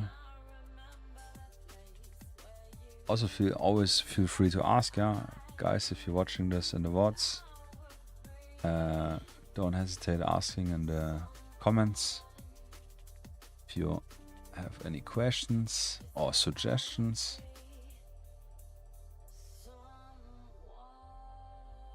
Definitely want to know what you guys think about generally heist movies, and which other heist movies or bank robbery themed movies you like.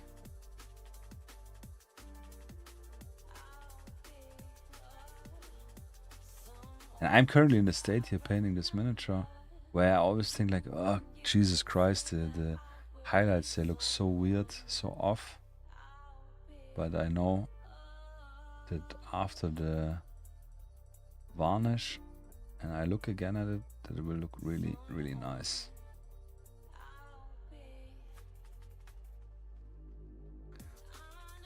I hope so, yeah.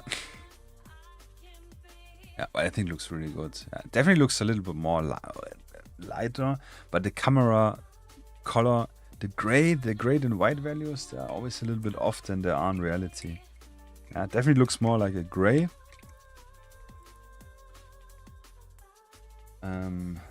I will not do this with the other one because I want to have them looking cohesive. But I would probably dilute the Nuln oil a little bit with water, yeah. It's definitely toned it really, really more down than I would like. I actually missed a spot. So, yeah.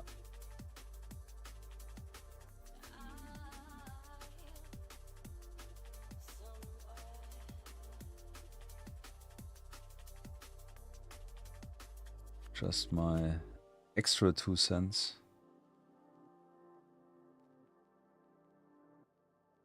Maybe.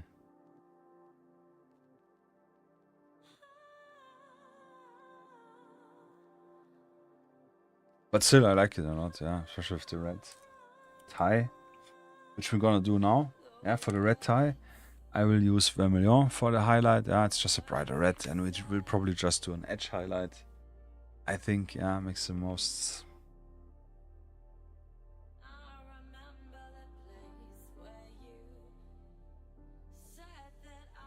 Probably a center highlight looks better.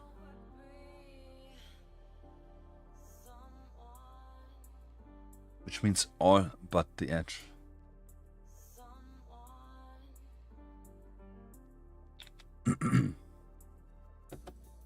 We could try not to fill it out. We could try to make just fine strokes to simulate the texture. And also what we saw earlier in the reference picture where there's like a more line, like a white tie with very thin red, tightly packed stripes.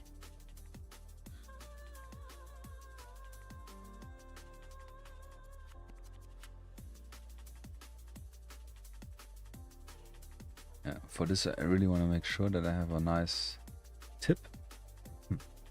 Just a tip from me. So, and then I actually will just go with how it's more comfortable for me to paint, and this would be probably this way. Just gonna try to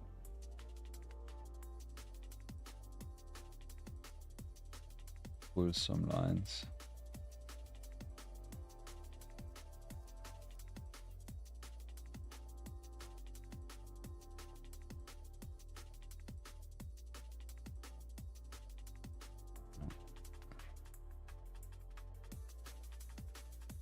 I don't think the camera can pick it up.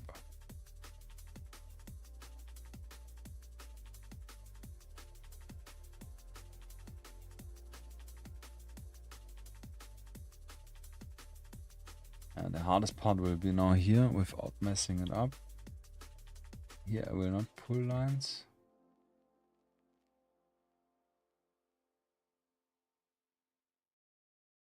Right, yeah, just a tiny bit.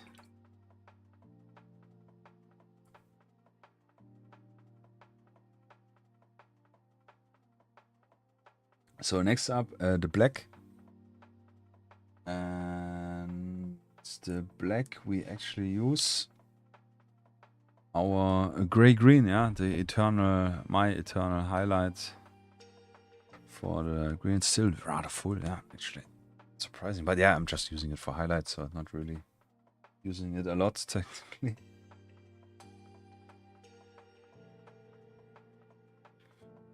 And that's what I talked the last time about. Yeah, I think the how I do the black with the gray green might be one of style defining reasons for my style, I guess. I don't know. I really don't know.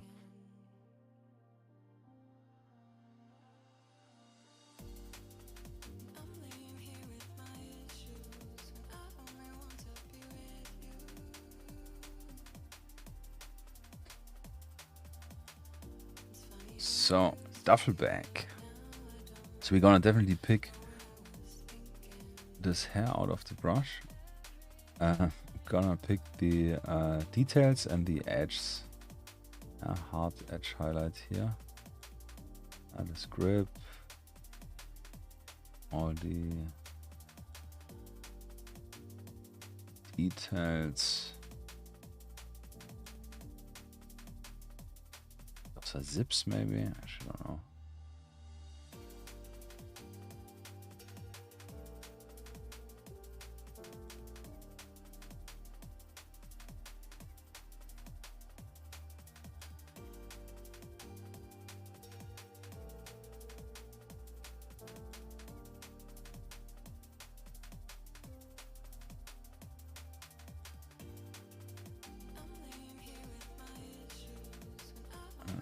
Little loops, D-loop rings, D-rings, yeah.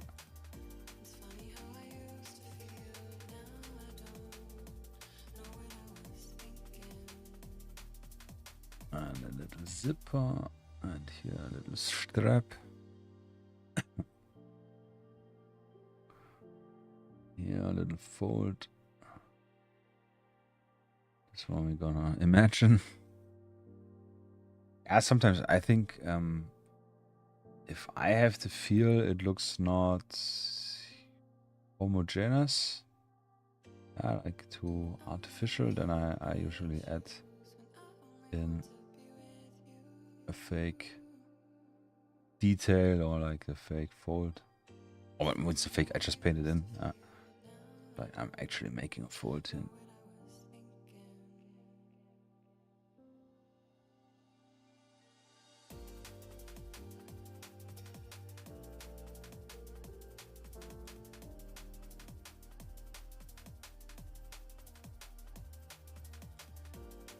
Edge highlight once more. And here also. So cool.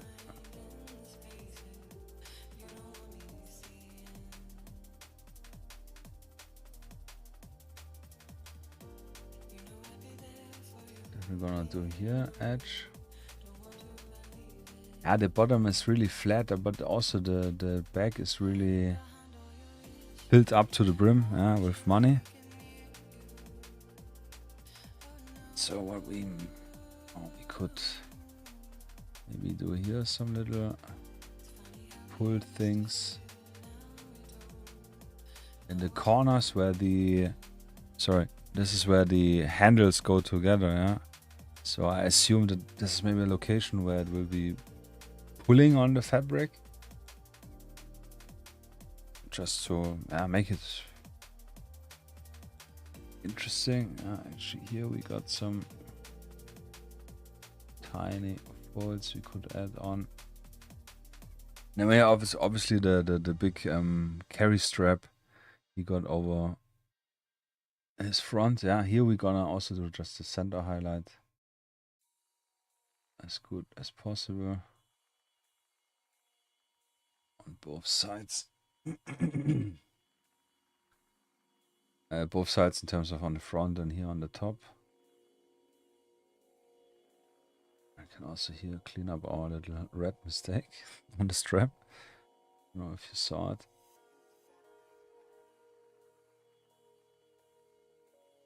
Yes.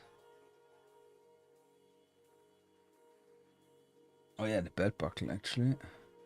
Or belt itself, yeah. I'm gonna paint a little silver stripe here on the right, from top to bottom. That's what I saw in a picture from the buckle, yeah, where the strap is looped in. So here, And then we can use the same gray, the green, to highlight a little bit the plastic parts of the gun. Yeah, it's actually just the buttstock. And the front guard. Just a little bit more difficult to do.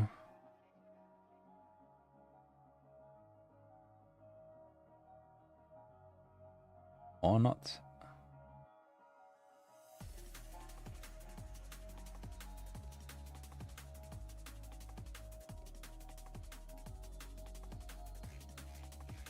Flipping the miniature again around.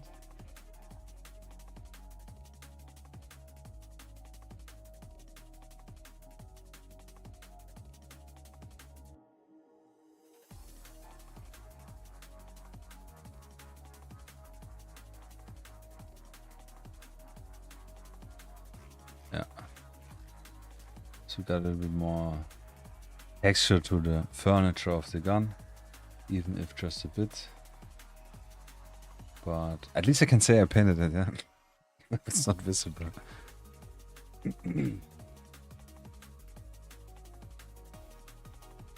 So what's next? I mean the silver to do quick. About dries here on my wet palette. Just really tiny little strip. Yeah. So we have this thing, and we can actually make a little dot where this pin goes through. So we have something to, which looks kind of interesting. Oh, and actually, I think I'm not sure if it's silver as well, but I noticed he made this is like a pin which holds the tie, so it doesn't flop around. Gonna assume it's also silver. So lastly, we have only the hair left for a highlight, which we can do in two ways. Like I said, we can use a deep yellow to get really the high spots and make it more yellowish, more brighter. You could use white to make it extremely look bright, but this probably works better if we would have used deep yellow or something else in advance. We could leave it as it is, obviously this would also work, but it would look a little bit, it looks a little bit dirty right now. It doesn't look bad, because we have very nice deep recesses filled in with the sepia wash. Oh, actually the sunglasses is completely missing, which will be rather difficult, really small sunglasses. Yeah, so I will actually go with the deep yellow approach. That's not the best covering color, but I think on this already dark yellow, ochre, or Japanese uniform in this case, but it's an ochreish color. I think yellow ochre is a little bit brighter. Could have worked even better maybe. Comparing colors here with with the deep yellow. Next one maybe. I just need to shake this son of a gun.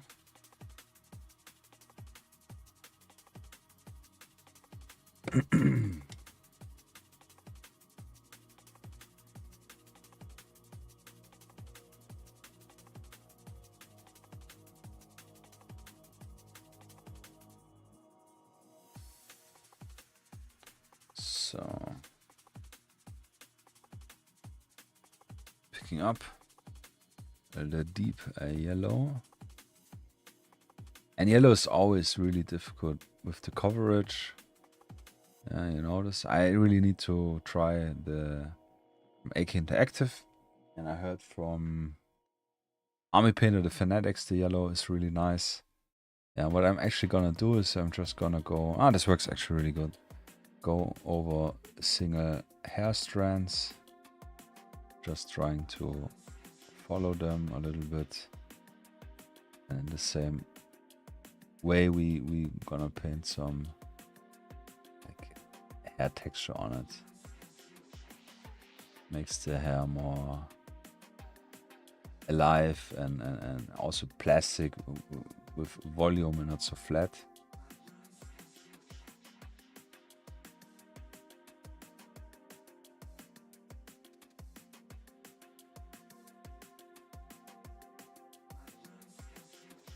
And yellow also has a double problem, man. It's really yellow's really son of a gun. It dries fast on your brush like white, but it covers really bad. Something with the pigments. Pigments, yeah. Actually interesting if pigmin comes from pigments. Thinking about it, the Nintendo game, if you know what I mean.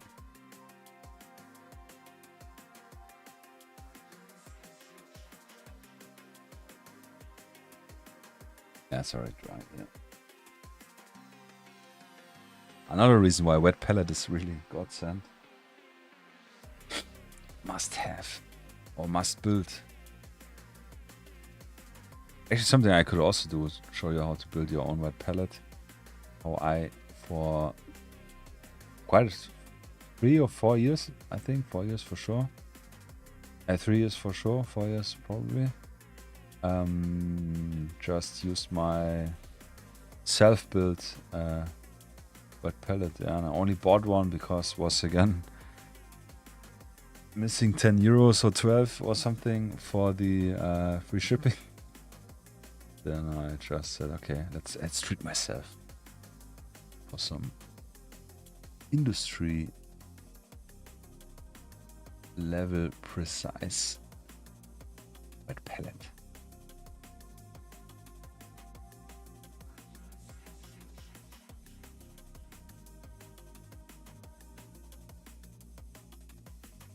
But generally speaking about hairs, yeah, this looks already really nice. Definitely a tad bit more yellow than dark. But I think this is okay. This gives it a little edge. And we still have the depth of the darker yellow. I really just need here the lower end. Need some more stuff, but what I actually wanted to say. Palettes,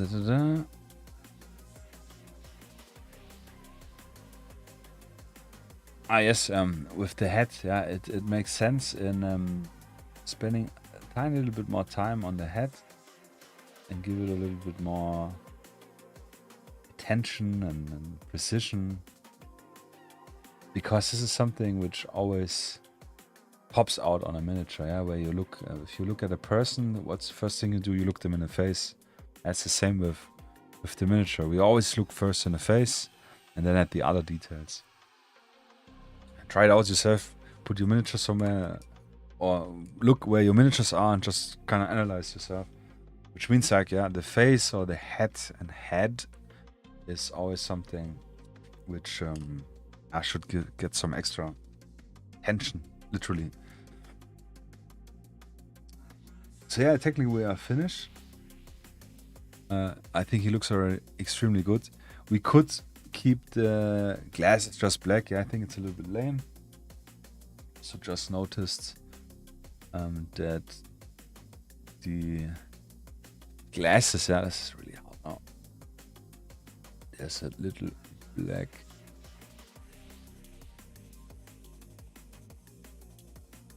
paint in between. Yeah, now we have proper glasses here in between, you see? Now it looks good. So the glasses in the movie, as far as I've seen, I should really quick checking the reference that we have.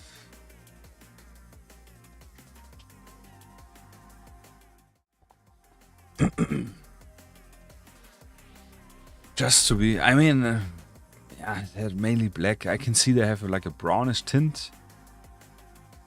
And I think I saw this picture bigger. Yeah, it looks like a purplish tint, so I can imagine it's even a green tint. This is a typical. There's a different glasses. They have a bluish tints. I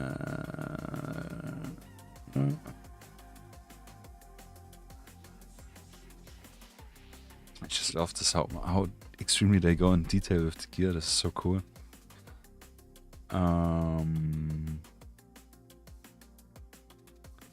I would say we just make it black, and then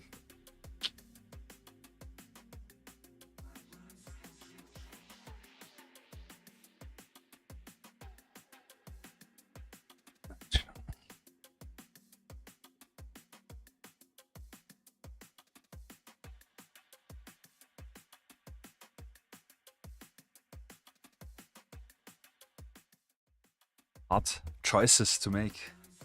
We could make dark brown, but this would probably look weird. We could just keep it black, and then we use the gray to make the little build-up of the... Because I thought at first we could paint it silver and wash it to have this reflection, but it's not a reflective sunglass. It's a really just plain dark sunglass. So yeah, I think this makes the most sense, just to give it a gray gradient.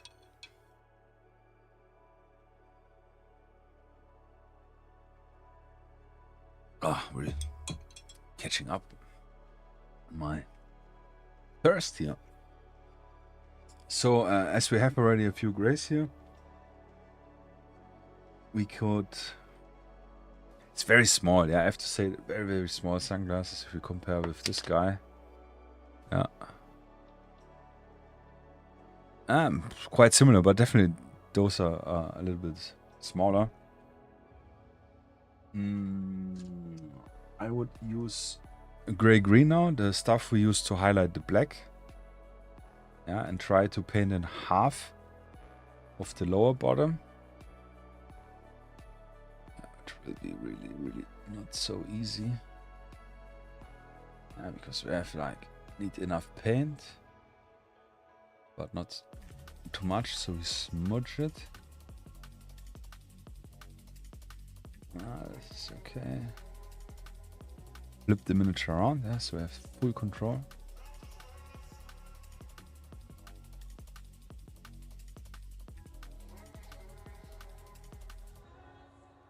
That was a little bit too much, but it's okay, yeah. That's fine. Fine. So we're gonna use the gray, which we use for the ash gray, which we use for the suit. Technically.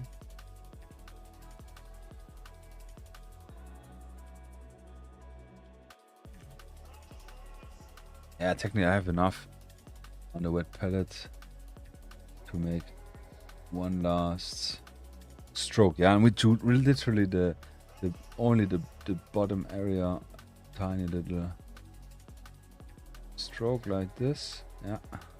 Oh, sorry, you didn't even see it. Yeah, really just tiny little stroke. Same here, which is really difficult because we have the gun in the way.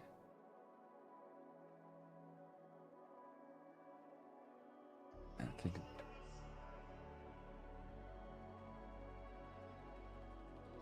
paint already dried on a brush.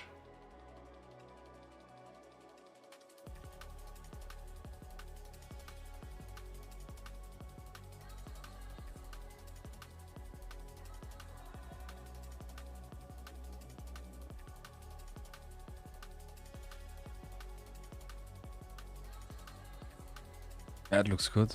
I don't know what this is weird thing. You see, it looks like a drop.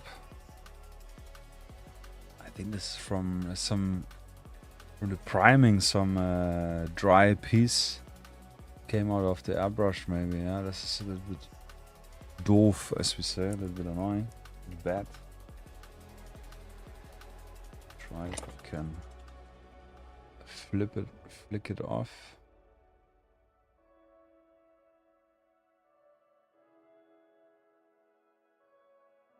I think this will be messy.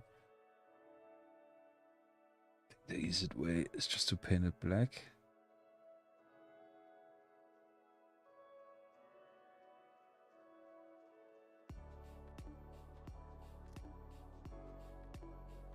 Oh, it's so small.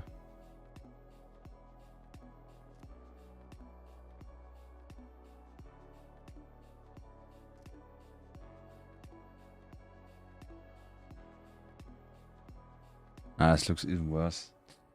Yeah, and there we are again at the little detail which goes back and forth and back and forth. Trying to make it look good.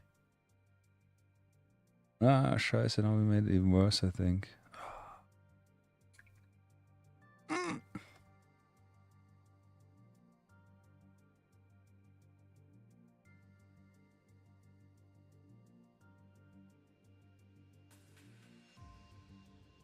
Oh, it looks good, yeah. So now what we're gonna do? Just gonna use the gray which we use for highlighting because it's liquid. It's a little bit brighter. I really try to get a nice tip here. The brush, which is hard because it already has some dried stuff. Yeah, this looks good. And we're gonna make again, like I said, 2 dots. Yeah, either on the right side or the left side of the glasses. I think I will go again with the left side. Let me see if I can show it properly.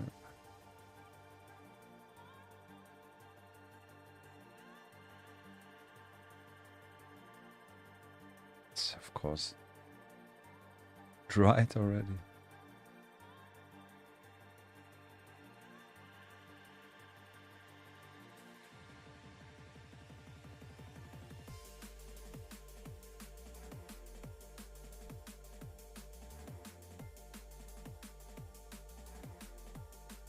One.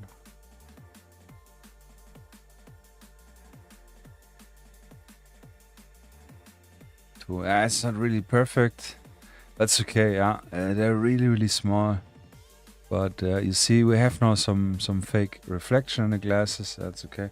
Can actually try to make this one bigger, which will probably be a disaster again. Actually, it's okay, yeah. So it looks a little bit more cohesive. Yeah, looks like a reflection in the glasses. They don't look so dark anymore, but they look like glass. Yeah. Sunglasses. And probably easier if we would have used more darker gray for the build-up of the levels. But again, yeah, you have always to think from the tabletop distance. Yeah, so this distance looks, in my opinion, the glasses looks good.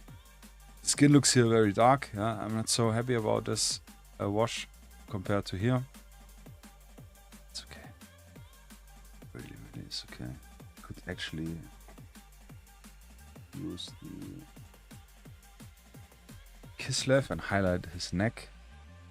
This seems I have not done probably. Yeah, looks rather dark.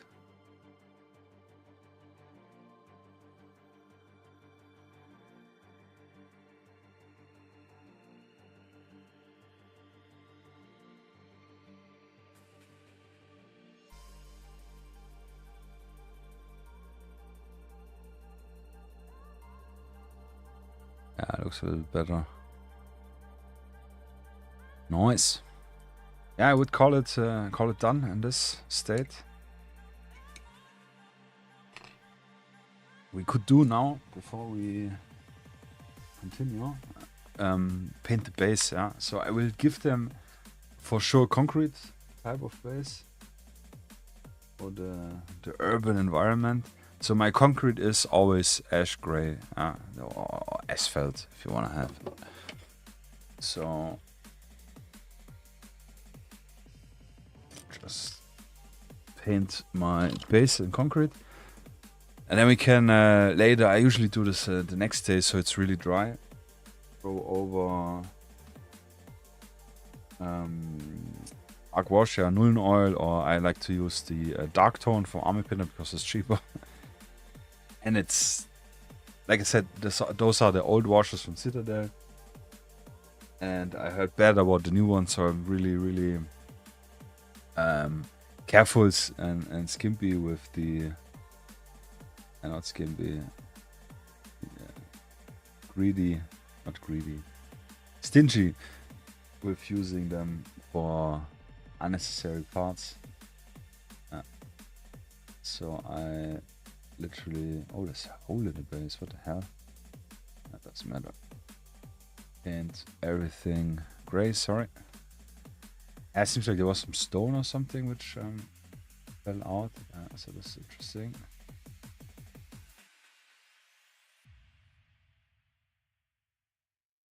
So he's a real gray man, yeah? You wanna have it that way. Camouflage in the urban area.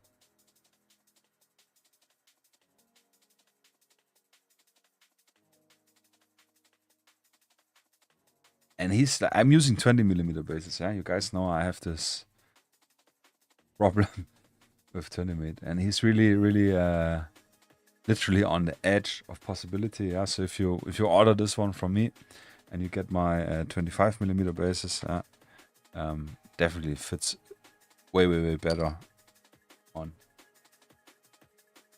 Like I said, it's just because I have so many on 20mm, and I do like to play indoors, and smaller bases indoors is easier to move around. That's why I still stick to the same bases. But yeah, like we did with the with the zombie, I'm also using my own bases here for different game system, if you like. Yeah.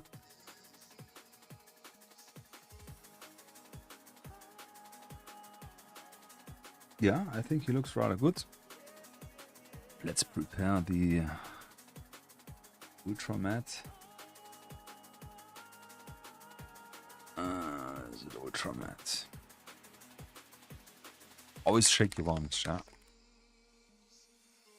I had one varnish where I just shaked a little bit out of... Always use this to do. I was always lucky apparently. But the varnish didn't mix, and it's a matte varnish. I think it was the Vallejo matte varnish in the small 70ml dripper.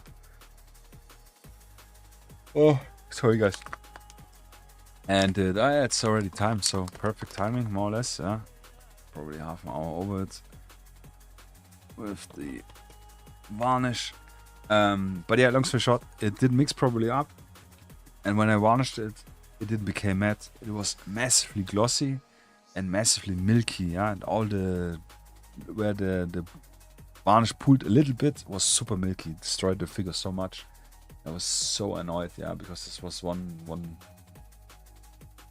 old school kit bash, yeah, with metal parts and resin printed parts I glued together, and camouflage and so on, and it looks awful, yeah.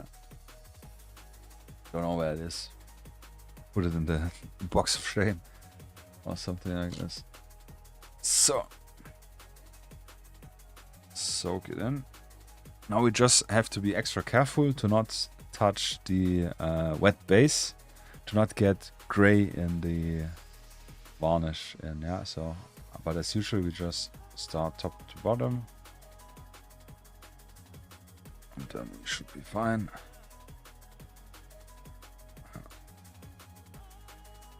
And I just, like I said, I just like varnishing with the brush. Gives me more control. I believe, yeah, probably not. Probably makes no difference. But it's also easy to show on the stream, to be honest, yeah. If I would have no need to pull out the airbrush, get the not the mask, I should get the mask, yeah, I know. Especially for varnish. But I mean the gloves make space, yeah, so I don't overspray somewhere I don't want to spray.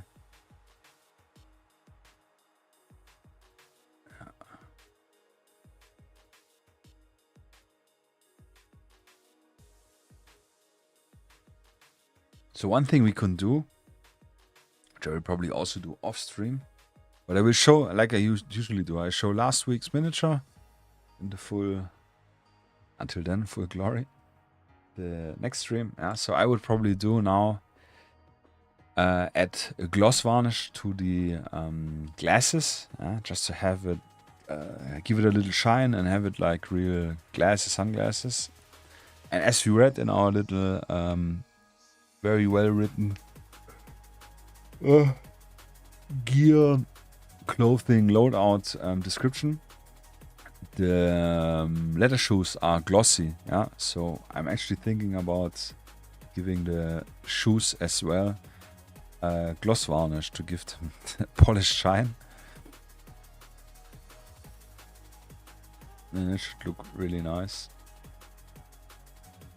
Yeah, so let's have a little chat, schmet, until the sucker dries here a little bit more. And yeah, so as usual, I should have done this earlier, but it doesn't matter. You guys know it. Thank you very much for generally joining me here once more for the 38th stream of me moving the brushes, painting some miniatures. Yeah, actually super interested in how many, can you imagine how many hours? Just roughly calculated together. So I had a few streams which were more than 4 hours, but I had a few which were just under hours. So if you just calculate the 4 hours, 4 times 38, I'm not good at head calculating, so 152 hours at least. You guys have been watching me, and I've been streaming, which is crazy, yeah. So this is how many days? I know I suck at math. So it's nearly a week of streaming, yeah. 6.3 days of streaming. I mean, it's 4 months now, right? November, a little bit over 4 months. Crazy, yeah. How fast the time flies, and yeah, super awesome. Yeah, it's lots of fun still. Like I say, I have some days where I'm so busy with other stuff. Today was, for example, one day, to be brutally honest, where I had the initial thought like, I'd rather not stream. Yeah, I'd rather finish my task or continue what I was doing or wanted to do for the day. But like I always say, yeah, after the first 10 minutes, 15 minutes, starting the stream and having you guys write and being part and telling me how your day was and asking me and so on, and we get into the nitty-gritty details of today's miniature, and then I'm super like, oh yeah, let's go. Yeah, so this is super fun, super great. Yeah, as usual, if you like the content, this helps a lot. Subscribe, follow, share. Yeah, thanks again for Mr. Anonymous Gifter here on Twitch, gifting 5 tier 1 subs out. Yeah, thank you very much, man. Highly appreciate this. Is so nice. Yeah, share the video. Yeah, I will not repeat here other people's.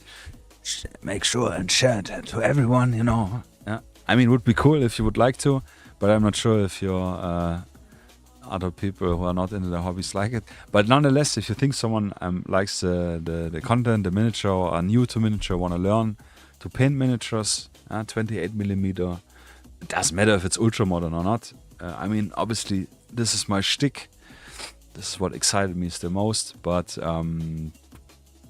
I really, if you have questions, if you want to paint your Frostgrave miniatures, or you're starting with Warhammer out or whatever, and you have some questions, yeah, how to start, what to buy, what do I need, which color, which system, like a paint system you need, always feel free to ask. Yeah, there are no dumb questions. There are dumb questions, but not if you're starting out with something. Yeah, so I'm more than gladly help, and also have pretty cool community here already, which I highly appreciate. They always have nice things to say and nice input. So yeah, don't hesitate to ask. Also, don't hesitate to ask about something specific you want to see or do or paint or see me paint. Yeah. Yeah, I think that's more or less all I can say. Yeah, obviously, yeah, if you want to support me further, you can buy anything we paint here on stream and many more stuff in my store, Desk Ops, desk-ops.de. Everything you buy there is helps me out, supports me, supports the streams, supports my family. Yeah, no shit, really does. Yeah, with me going full time with the store and the streaming. I mean, not doing full time the streams. I can only do 2 per week currently. I would love to do every day a stream. Yeah, probably not paint every day a miniature, but this would be lots of fun. I really enjoy the streams. So yeah, buying something at my store would be a way to support me, help me out, and get something really cool in return. Yeah. And I always make sure to throw in a cool freebie for you. Yeah. Always freebies. I love freebies. Yeah, that's why I want to share the love. Yeah, I mean, if you're on Twitch, Prime user of Amazon, the Prime sub is always highly appreciated. Helps me a little bit out. If you're not using it anyway, before you let it go to waste. If you don't want to support me, it's absolutely cool, but make sure to support some other creator on Twitch if you have a Prime sub lying around. Help them out, share the love. And yeah, I have really long time I haven't talked about it. We have a very cool Discord community with nearly, I don't know if you cracked already the 1,000. I doubt it. Let me actually check. Ultramodern, yeah, Ultramodern Wargaming Discord group. Yeah, technically Ultramodern Wargaming group only. We are at 897, so nearly 900 members. Yeah, so got a few more. International group. Yeah, so all over the place, from France, from UK, obviously, and US. Strongest contender: Germany, Italy, Poland, France. I already said. I think Spain. Czech, yeah, lots of people from Czech actually as well. Russia, I think, as well. Yeah, obviously.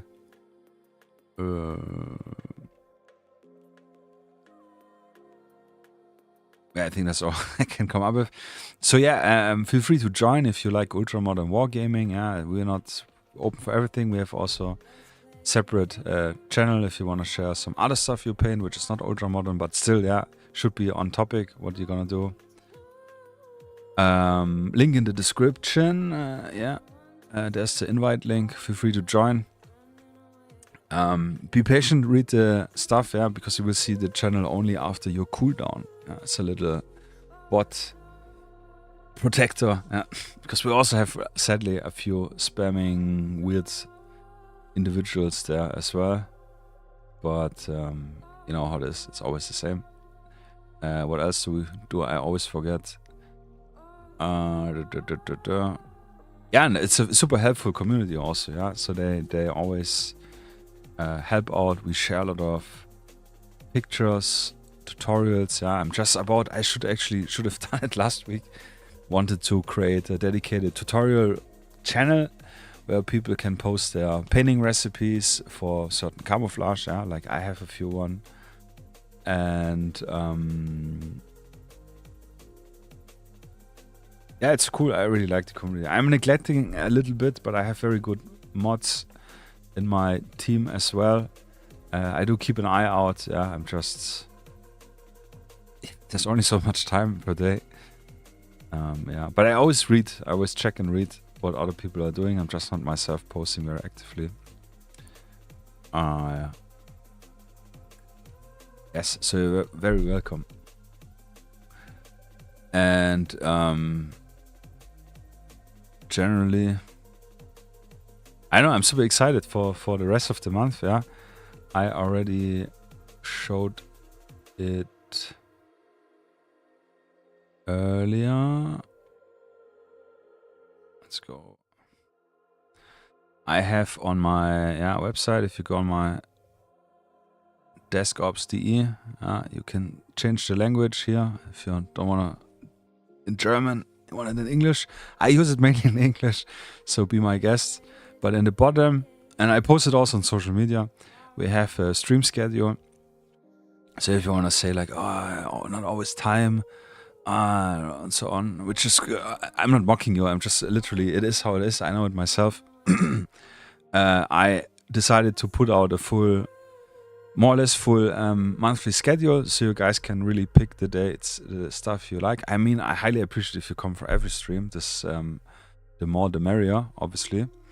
But if you say like, just limited in time, yeah, want to pick out the nice stuff, yeah, and today we painted the Heat a rubber in suit. Next week, next Sunday, gonna paint our new KSK operators. Yeah, I'm super excited for this one. Gonna try multi-tarm. We're gonna do some escape from in-country, yeah, escape from Tarkov style. PMC, here we're gonna have a little vote. Here the classified op streams, and we're gonna do something fresh, something which is, I don't know, if something interesting pops up, yeah, I can and squeeze it in. That's the main idea. Also, which I will not do this month, but if I need to take a day off during the streams, I will kick out one of those. Yeah, that was the main idea. Deniable mud sniper with an M82 Barrett sniper will be really cool. Yeah, I'm really excited for this one. Very excited to see what you guys will come up with the votes, which I will start next, probably next Wednesday, or yeah, Wednesday probably will open up. But I will communicate again. Middle East, Northern American, MENA civilian will be cool, and again a wild card stream, so to say, mystery stream on Sunday 30. I will always update the schedule at the 1st or 2nd of the new month, yeah, obviously depends, but yeah, feel free to check it out and save the date. This is new from the stream. The other thing we have going here, yeah, it's nearly dry, so be patient with me. On Twitch currently, yeah, I'm doing running the new challenge, yeah, new paint challenge for me.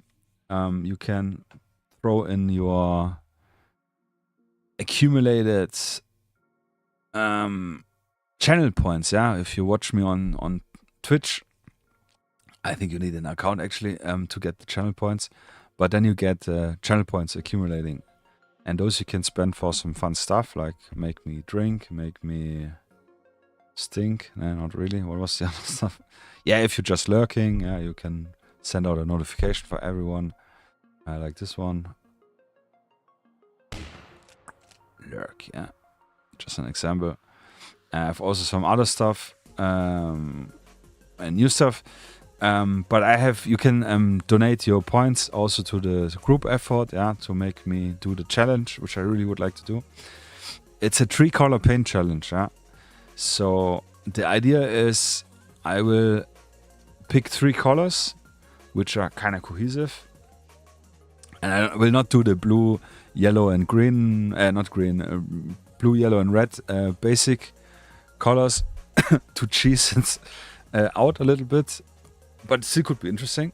So I will let you guys vote which 3 colors I have to my availability. And I will also get a black and white, yeah, because we need it for the contrast. And I will be able to use my washes that I usually use.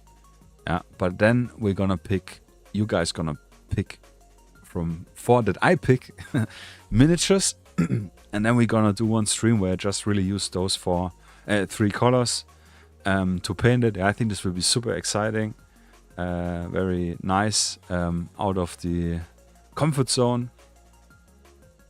And yeah, so yeah, if you wanna head over Twitch and join the effort, yeah, it's still going 23 days and 70% already raised in channel points. Yeah, it's literally points. It automatically accumulates by watching me on Twitch. Yes, I know Twitch, some of you guys. It's weird. I used to be one of those that think Twitch is strange, but here I am. Yeah. So, yeah, thank you very much so far. Highly appreciate it. Let's check out our little Bank robber. Bank robber. Yeah, and I will check out a little haircut maybe next week. It's really weird, but it is authentic, I would say. It's me and I'm like this, so it's okay. Is there hair? I did sneak in some bloody hair, but yeah, it's okay. Sorry. Yeah, there we have it. Mr. Chris.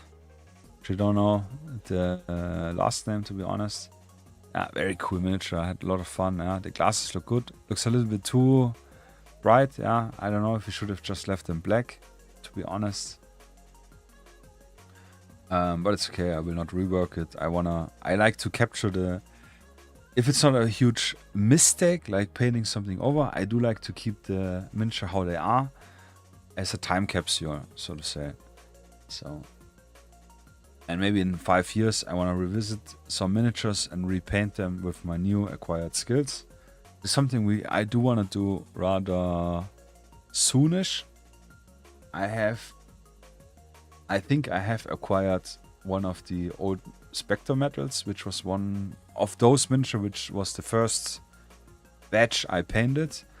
And I would like to pull it out of the cupboard or the boxes and have it next to, or like paint the same one again in a similar color scheme, but with my new latest knowledge and style. And then yeah, like have a comparison, like 2018 and 2025 or 6, depends when we're gonna do it. So this could be really cool.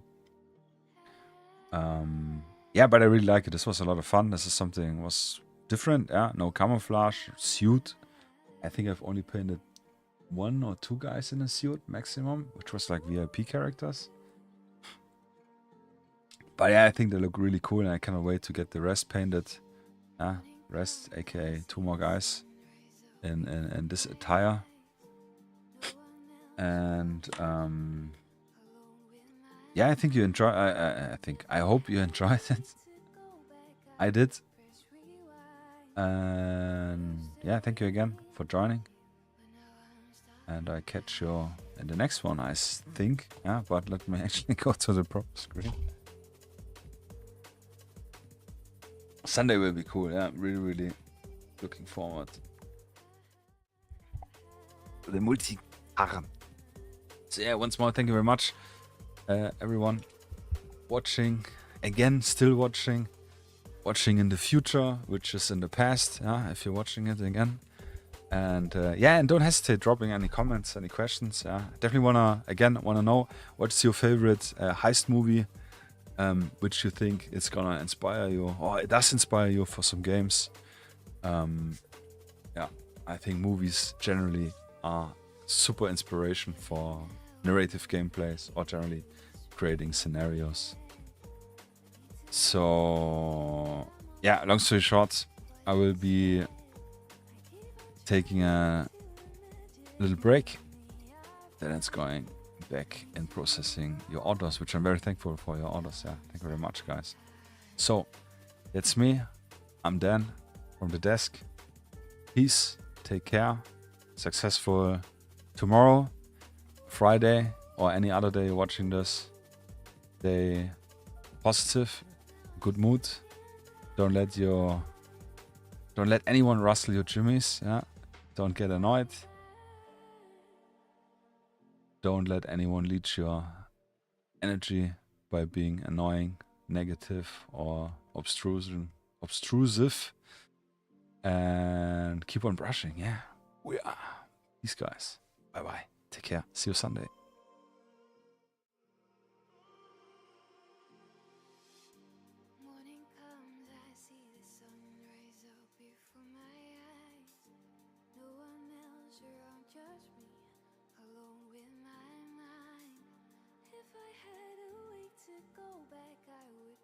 Rewind, I would have stayed with you, but now I'm stuck.